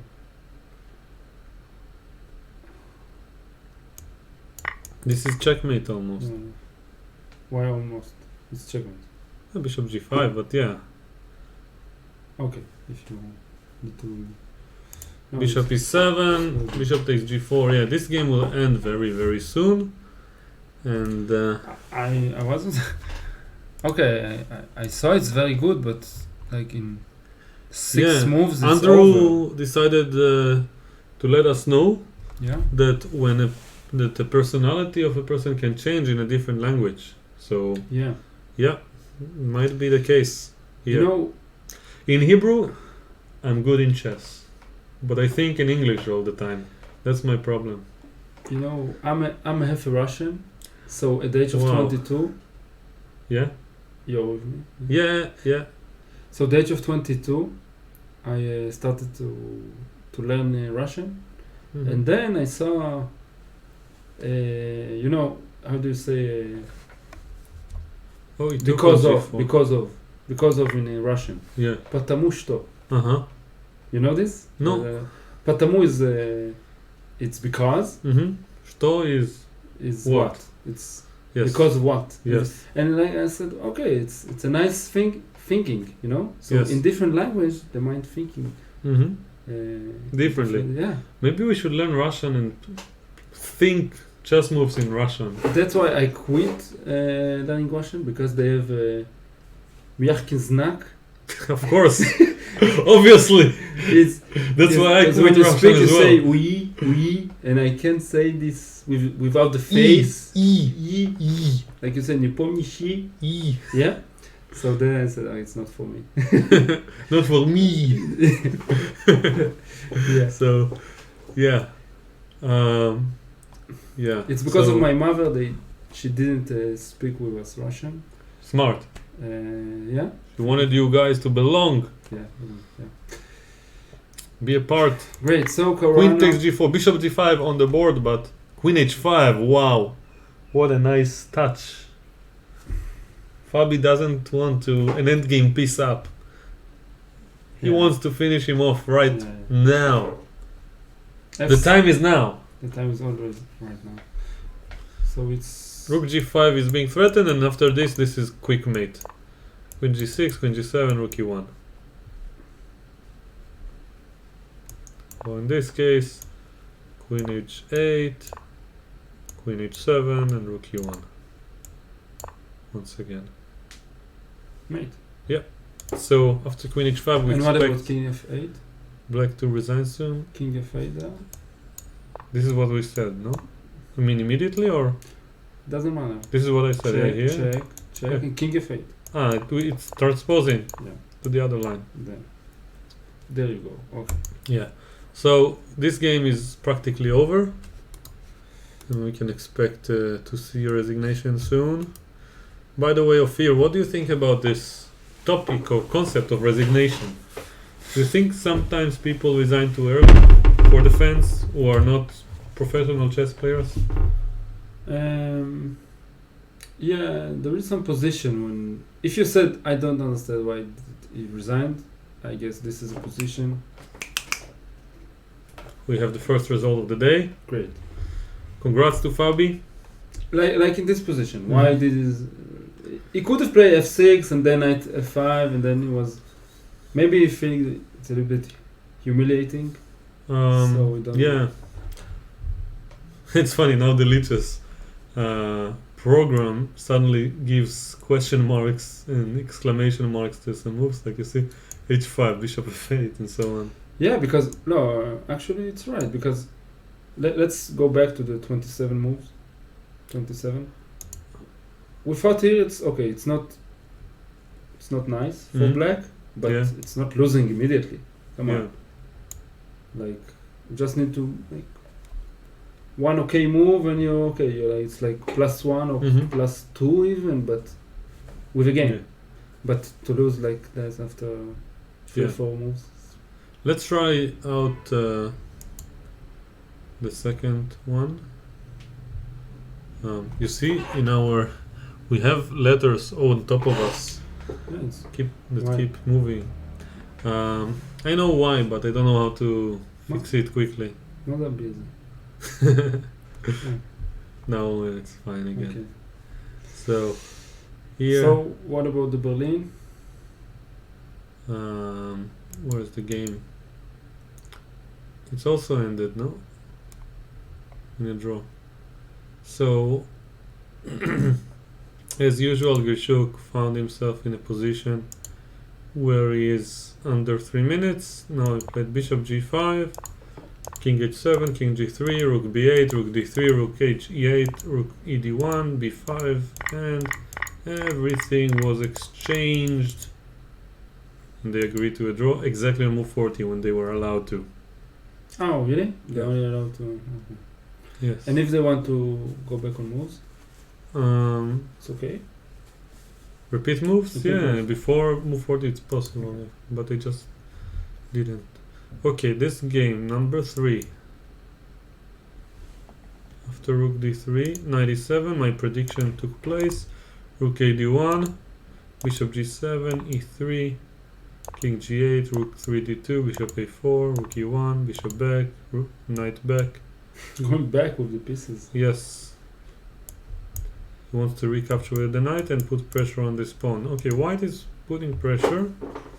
Anish is probably going to try to get generate some counterplay on the e3 pawn. It looks like there is enough counterplay for black. Yeah, I think the interesting game is number 4, and this one is also, from my personal perspective, more critical to the final outcome of the event. Both of these players are very heavy contestants for the throne. I mean, not only for this event, I think both of them stand a chance against Carlsen in a match, and especially in the tiebreaks afterwards. You know, Ding was the only one in like a century or something, I don't know, in many years, who beat Carlsen in a speed chess playoff at the end of the Grand Chess Tour or something, or in St. Louis tournament, if I'm not wrong. Like Carlsen played against Ding and he actually lost in the Blitz. Mm-hmm. So Okay, so what's going on in the position? Vashier lost to Carlsen many times. So in the position, which is probably slightly more relevant, Rook d6, Rook b1, Knight d8, b7. Wow, Maxime has a nice touch to his moves. Of course, you want to take with the bishop, not to allow knight e4, forking the rook. Bishop a5, winning a piece, no? But bishop a5, winning a piece, was played. But let's make sure. Wow. Wow, Maxime is a really tough opponent to play against. I played black against him not so long ago, and it wasn't fun. I played it twice. Actually, one of the games was recorded, so I'll upload it to the channel soon. It was in the Blitz part of Gibraltar, and yeah, the guy knows around his. It was a blitz in chess Gibraltar and you followed it? Yes, I put a camera Picture? and I have a video footage of it. Oh. But And another game? classical, yeah. But round 3, I had 1.5 out of 3. Oh, in And Gibraltar? Yeah. Yeah, sorry, I had bad result, which I don't remember. I think I had 1.5 out of 2. And then I made a draw, which was a bad result or something, against a low-rated opponent. And then I was paired against Maxime, which was very, very funny. It was the top seed, and I was black on round 3, and I got an extra black and against Maxime. It's fun. It's always happening, like, you know. And I was like, you know, I made a draw, which was with black a very, very bad game. Yeah. And I'm thinking to myself, like, I think I even mentioned it in a post or something. Okay, at least now I'll have an easier game with white. I'll recover, and I'll get back to the tournament. Black against Vashier completely crushes me, and yeah, it was hard to come back after it. Like, you can only lose so many points in the beginning of the tournament if you want to have realistic chances. So, yeah. And I remember Nitzan Steinberg's game against Vashier. Nitzan was better in black. yes, You remember this game? yes. Which game? Sorry, I saw Shaval writing some memories. Yes. He was sharing memories about our youth when there were no Russian players besides us and Nabati. Nabati's mother is Russian, though, as far as I can remember. I remember a game in Gibraltar when Nitzan Steinberg with black against Vashier. Yeah, And it was Naidov, yeah. but not Naidov. Knight b5 check. Bishop b5. check. Moscow variation, yeah. and Nitzan got advantage. Yes, with the black. Yeah, And they made a move repetition and Yeah, agreed to but- draw. and also Nitzan against Vidler. This was the greatest game. Yeah. Nitzan was losing, okay, Hmm. just losing the game, And he found and some then chances. he started to think and was the thing like You that. know, I published this once again. I edited it. I Yeah? put it in my channel. Yeah, This moment. I should see, and I got imitate of Nitzan. Yeah, and like was Yeah, I saw, thinking he saw was the losing, video. and then they analyzed this game. Yes. Yeah, and they the said, no, you have commentators, Rook G1. they saw with the computer yeah, that he Rook has a G1, draw. and then it's not.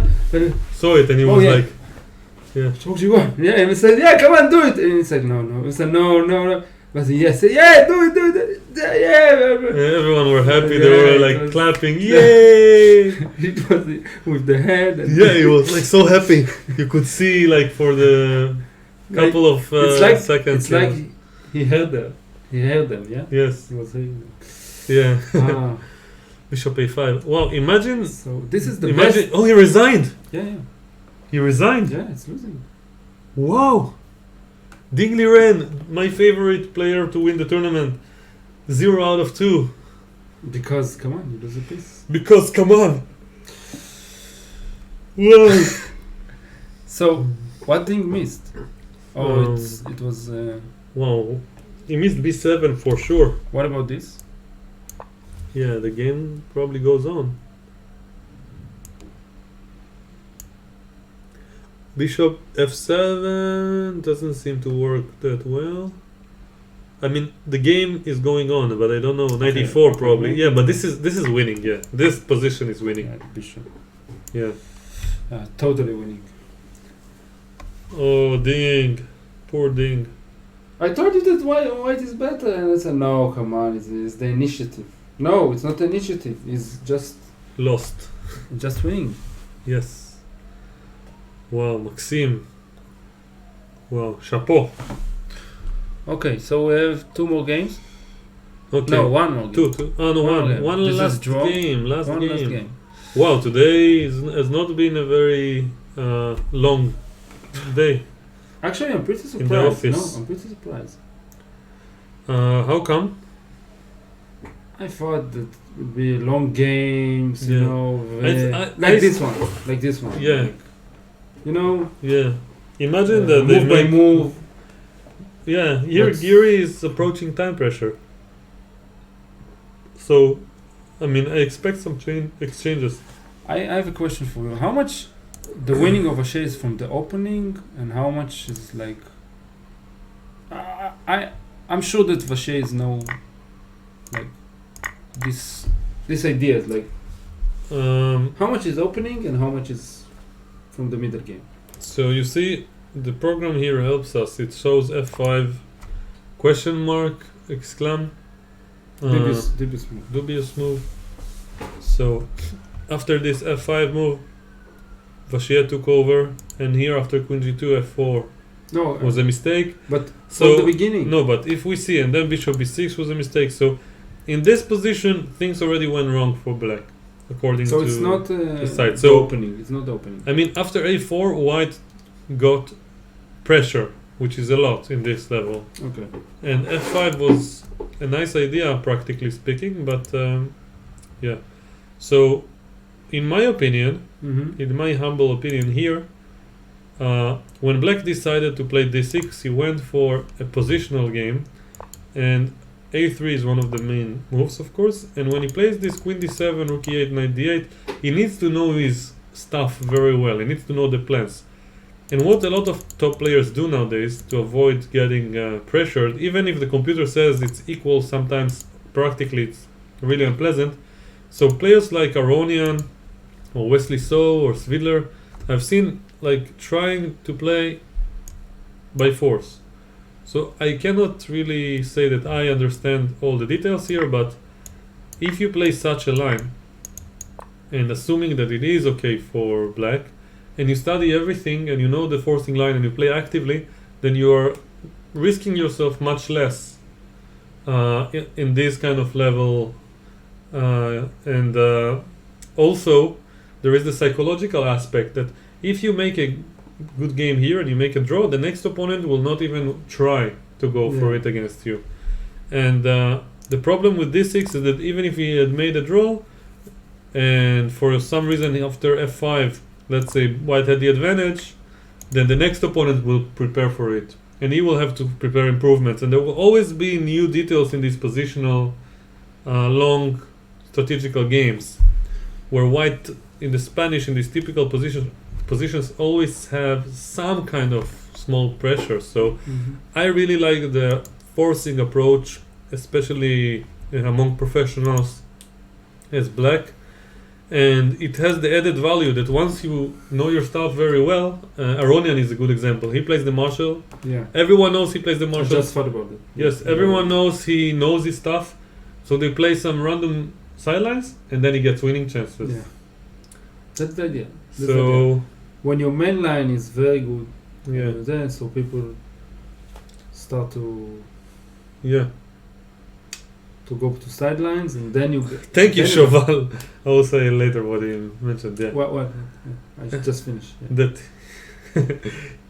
I read and I imagine in my head that people can hear it, but Cheval said that the same thing I mentioned about the game with Vashia happened to me in Isle of Man with Anand. I lost the first game, if I'm not wrong, and I lost it with black. I can't remember who was my opponent, but I lost a long game with black, something like that. And then I thought, okay, I'll get an easy game tomorrow with white. Not easy, but easier. And I got another black against Anand. So the same thing happened. I played black, and the black against Anand afterwards. And he in Gibraltar black, and then black against Vashia. So, okay. Yeah. Yeah. So where were you? No, it's it's because I'm okay with black, So if I get 2 blacks in a row, I'm saying, it's okay. 2 whites. But I think you. No, it was a prize. I really liked the idea of playing against Anand. That's the idea. It's a prize to play against Vashia and against Anand. Yeah. Thank you for this. Thank you, chess god, for giving me. Kaisa. Goddess of chess. Goddess of chess. Kaisa. So it's a good thing to play against. I don't see it that way. Like, oh my God, no, Vashia in black. Come on, who cares? You're against Vashia and you're black. It doesn't get any better than that. That's white against Vashia. Black. No. White against Vashia, I think, is more fun. Okay. So here, game number 3. Game number 3. Okay, so we have some exchanges. Wow, they played a lot of moves. I think this was where we stopped. Yeah. King rook c7, bishop g7, king g7, knight c3, bishop e6, rook ed1. 9 minutes for Giri, 14 minutes for Wang Hao. I have something interesting to say. I learned once that to take is a mistake. Wow. You heard about that? Yeah. To take is a mistake. If black is taking the bishop, then the knight is taking, and the knight got improved. But if I just play... Yeah, I call it releasing the tension. Releasing tension, it's good for the opponent. The opponent, yeah. So to take when you release the tension, you're giving up something. Yeah, so there... So if black takes, so knight say thanks. And if white takes, so black is improving this king, and the knight need to spend another move. So to take is a mistake. Okay, so bishop e6 and rook ed1. So classical. Let's. Stan says, "I like Ofir's attitude." Yeah, thank you, Stan. The thing is here. Stan is the man. So here. So the thing is, I think white dark square bishops was you want to trade to lose some of the pieces because 2 bishops are strong. So take the good bishop of black. And now he's stuck with the bad bishop. And maybe, I don't know, maybe the bishop would go to b3. Yeah. To attacking, because I don't ever want to play a4 because of what they suggest earlier that knight. Yeah, you don't want to weaken the light squares. So if I can attacking d5 with it, so maybe a3. Yeah, and probably this symbolic advantage is never winning in this kind of levels. Yeah. I don't know. Sometimes it is. They always find yeah. If it's Carlsen, you're in a good hand. But when it's someone else, if you bet on Carlsen, yeah, you're winning. Yeah. No, but after b5, a3. I mean, black isn't happy. Black isn't happy. I'm not a person of results. Black isn't happy. I think that here I want to just search for an idea. So one thing that I like in chess is that you don't have to see everything or understand everything. You just find one good move at a time. But here's not move, it's a plan. Yes, so that's what I'm saying. Okay. If you just make, let's say you have no plan. You have one weakness, you defend it, and you keep making the right move every time without improving your position. Yeah. You'll still survive. Yeah. Because white can only attack this weakness at the moment. He doesn't have any pawn breaks besides maybe a4 at some point. You just need to keep an eye on a4, protect this pawn, keep your king and rooks active, while of course these pieces are tied to the defense, and pray. Yeah, to Kaisa, of course.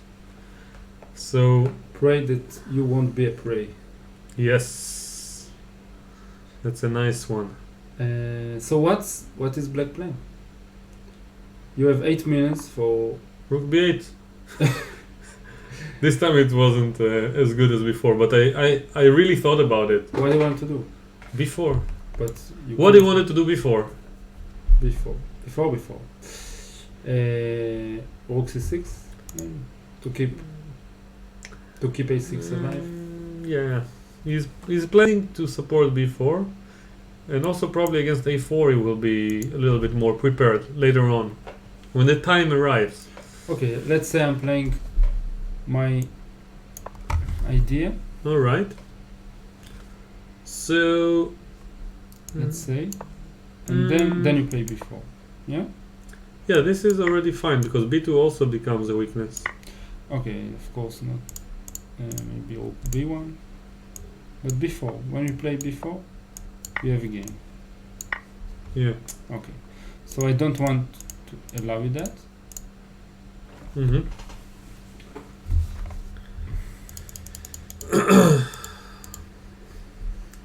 What?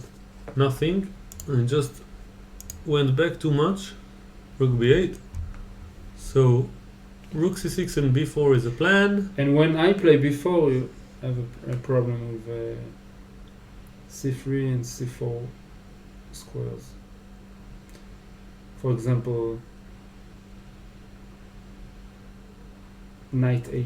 Knight e2 was played. Yeah, that I don't want to say. Knight a. I heard knight a. a2 I wanted. Yeah. Yes. Hey to. Hey to. Yes. Hey in Hebrew is e. Yeah.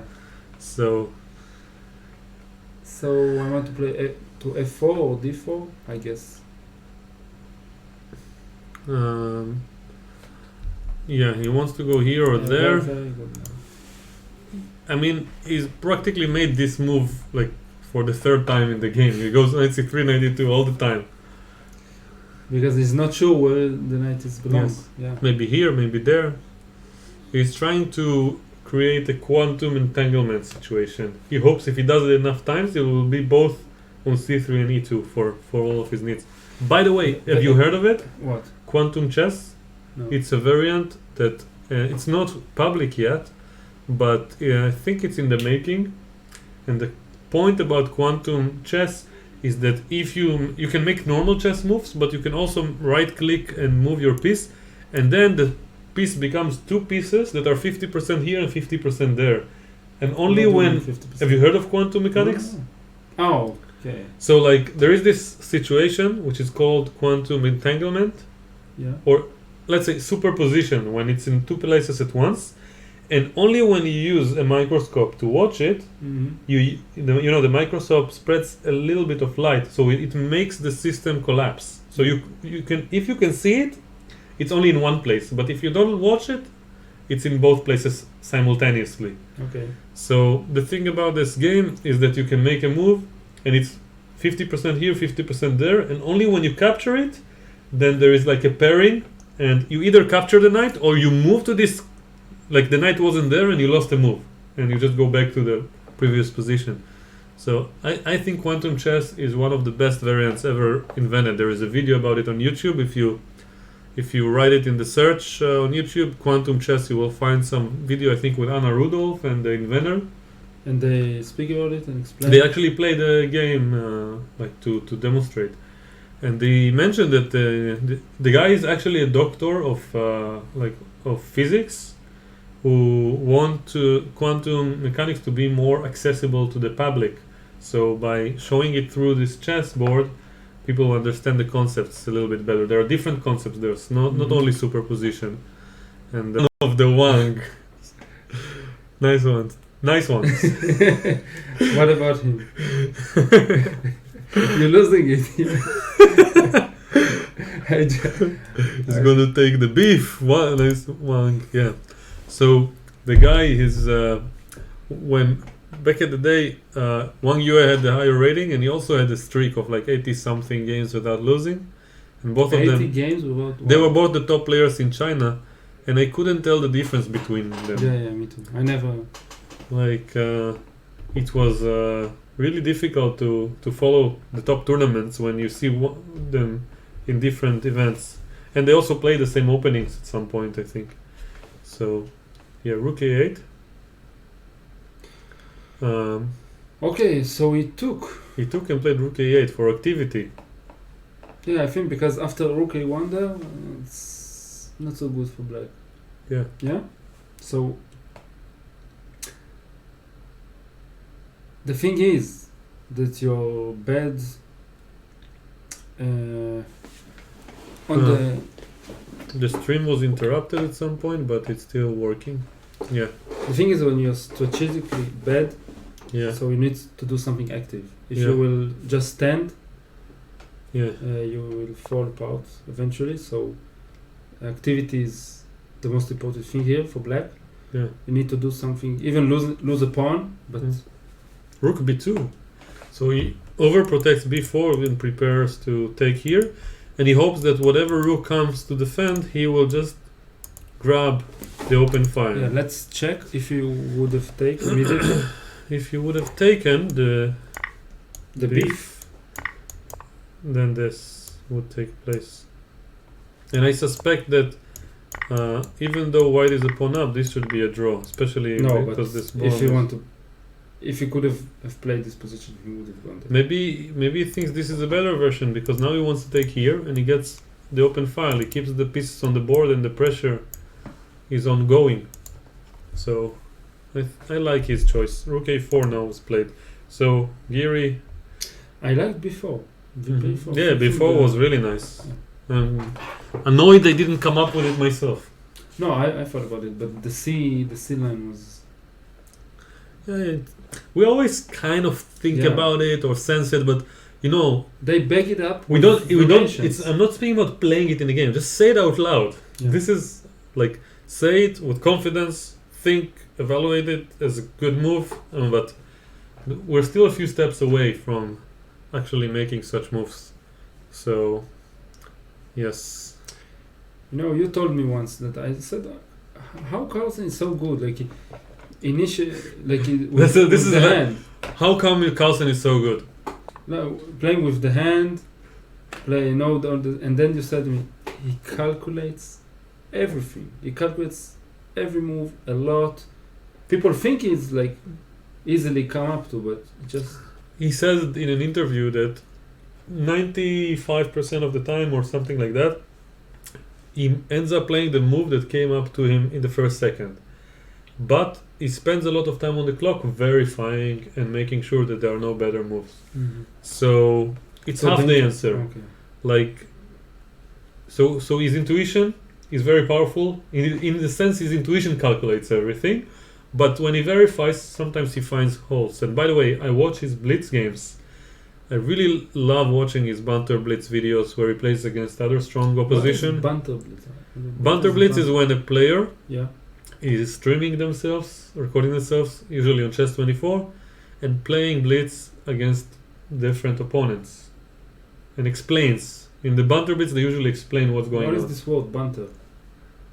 When two people banter each other, it's like There it's is like two players who when from the other side? no, one player on one side, one on the other. Yeah. But So it's not only both chess. of them are broadcasting? Yeah. Let's check on the dictionary. Banter is the playful and friendly exchange of teasing remarks. Talk or exchange remarks in a good humor teasing way. So that means that like the person who plays also commentates and talks about the game or about other stuff. So Carlsen explains, and I think he's not only the best player, he's one of the best at explaining as he's thinking. So he's speaking about the lines in his head and the speed of which he sees and eliminates and finds moves is just beyond ridiculous. Like, and he lets you see him moving the pieces. You see him talking about the position, the way he spots the threats, the way he sees a nice idea, the way he sees how much it works and how much it doesn't very quickly. And like, so you're suggesting to see it. His tactical skills are insane. Like I used to think Nakamura was impressive, but Carlsen is like Carlsen's tactical skills emerge into strategic ideas as well. Like he just makes all of this. So like this before move, he would probably make in bullet, yeah, without even thinking, and he would spot every single tactic, even this rook b2 stuff. So because my intuition is, if I play b4, I will have a lot of weaknesses. I need to play after that rook b2. I don't like to play this kind of moves. b4 is not an option. Yeah. But they're playing. They see that the rook will be on b2, and then I will be. They sense that it's gonna be fine. I can't really explain. Like, I didn't think of it in this particular moment, but if I would, it's only I wouldn't it's just see prophylactics. No, because black want to play before. Yeah. No. Even if black doesn't want to play before, he won't. Even if he doesn't, Okay. It doesn't have to be an answer to a current threat.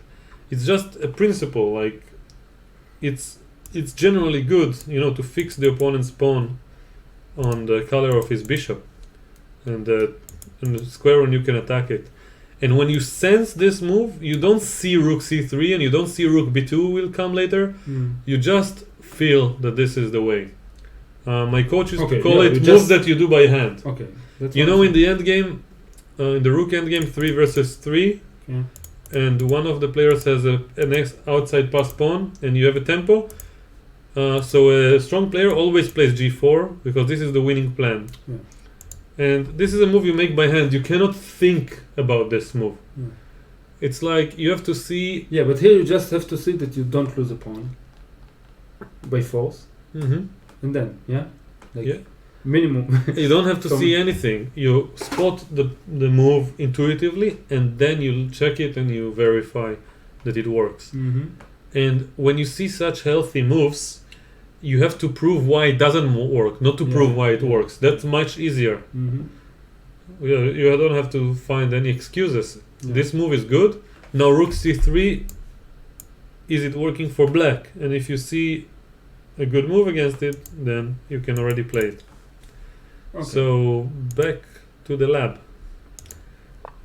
Rook db1, rook b7, rook c1. Nice. That's a nice little maneuver, yeah? So here he protects, creates the threat, and forces black to give up the file. Rook a7 now, very nice move. Probably he can play something like this now to avoid the exchange. What about taking?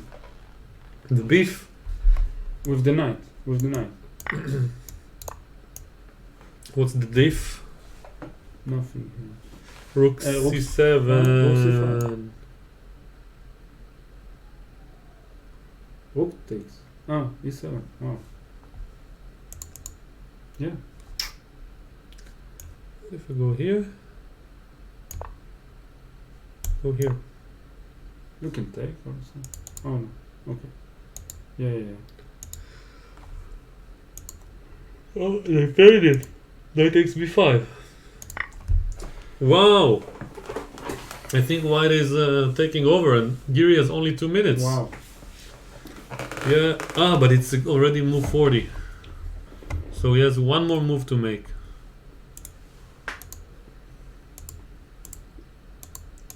But it can be loose. Yeah, he might be lost already.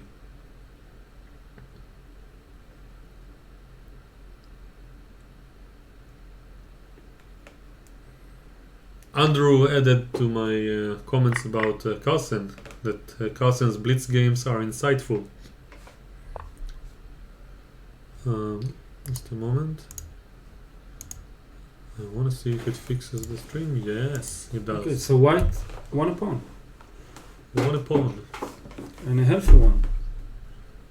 And he has a bishop. Yes. You see there is mathematical formulas above our head. So what do you now think? there isn't. So what is black counterplaying? Knight f5, the idea? knight, f5, of course. he played rook a3, yeah, knight f5 is the idea, but he still has the isolated pawn. That's the annoying part. I think he can play rook d1, rook d3. Okay, it's look very good. No, white is close to winning already. Wow. Wang Hao on a path for 2 out of 2. I mean, he wasn't even like, let's say, expected to play in the candidates. He wasn't active for many years. I mean, not many years, but many months. And, he was a coach in China or something. That's what I heard. And then he comes to Isle of Man. I also saw him there. He was just alone. He was just coming to the game, smiling. Suddenly wins the tournament. Suddenly beats people here. Wow. And even now he played the tournament in China in December or something, or maybe this year. He played against a few of the top Chinese players. Yu Yangi, Ding Liren, and another guy, I forgot. Probably Wei, but I don't remember. And they had a 6-round tournament or something like that. I can't remember, but Ding Liren was second and Wang Hao was first. Mm-hmm. And in both of their encounters, him and Ding made a draw with each other, but Wang Hao beat the rest of them. So he's in his peak rating, and he keeps, increasing it. Keeps climbing, and it's crazy. Like, the guy wasn't so active. Also, Dominguez did something similar. He didn't play for a long time. Then he comes up, gets his peak rating. Maybe sometimes you need this break, Okay, to be refreshed. maybe it's a good idea. Refreshed.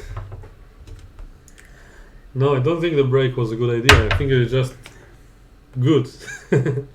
They were good before the break, and Of course they're there, and sometimes think just connect. maybe they are also less involved. When one of the approaches I heard for the top players to play, it can be very stressful. So some of them say that it's a very good idea, at least mentally speaking, not to be too emotionally invested. And Topalov had this approach. Actually, Rajabov in the World Cup was a great example. He wasn't emotionally invested in the tournament, nor in the candidates, nor in the prizes, I assume. And he just came to play after a long time, and the World Cup is an example of probably the most nerve-wracking tournament because they get all these knockouts. So he would always come out on top in those rapid and blitz tie breaks because he didn't care, I guess. Okay. Yeah. So white is Stan agrees. It's a very good position, and I don't know, 70% of winning this position, something like that, 30% of a draw. Yeah. Maybe we should probably summarize it. Yeah. Yeah. Okay. I say 80% of a win or something like that. Okay. Let's say 70% win, 30% draw, like you said. We'll reveal the solution for the photos from earlier. So these are the names, the pictures of the famous chess players. You know everyone? I think so, but maybe I won't remember some of them right now, or some of the less famous. Yeah. But here are the answers for all those who are curious. So just for those who are interested, I made on the top numbers to demonstrate. Like the bottom, the low bottom part is A1, and the high part on the right is F6. So you can see on the right side of the screen all the names of the players, and on the left side you can see the pictures. So feel free to stop the video and take a look. It's probably a good time for us to wrap up the stream. So we will just say a few words. I'm very happy to have my good friend here with me. Yeah. Yeah, thank you. It was a pleasure. It's my first time to just analyzing those players. Yeah. It's yes. Like, my honor. Yeah. You feel good. You find some moves. You feel like you don't understand anything sometimes. It's a mixed situation. And they see they're human. Yeah, They're losing after 20 moves. Yes. Like losing already. It's a high quality form of entertainment, I think. I think these 2 rounds already can show us that a lot of results, a lot of blood. It's really, really exciting. Yes, and I want to say also big thanks to Shoval, Andrew, Stan, all the people I can't pronounce their usernames who were with us, because if not for you, probably I would stop earlier. And I did have a lot of fun, and I spoke to Ofir in the break, and we both agreed that this has been much more fun than anticipated, because the games are very exciting, and we are actually learning a lot. And I hope you guys are as well. And I will be here for the next rounds with some more guests. Some are higher rated, some are beginners, but I'm sure it will all be fun, no matter how the games go. And once again, thank you all for coming up, and thank you, Ofir, for being here. And I will see you all in the next videos.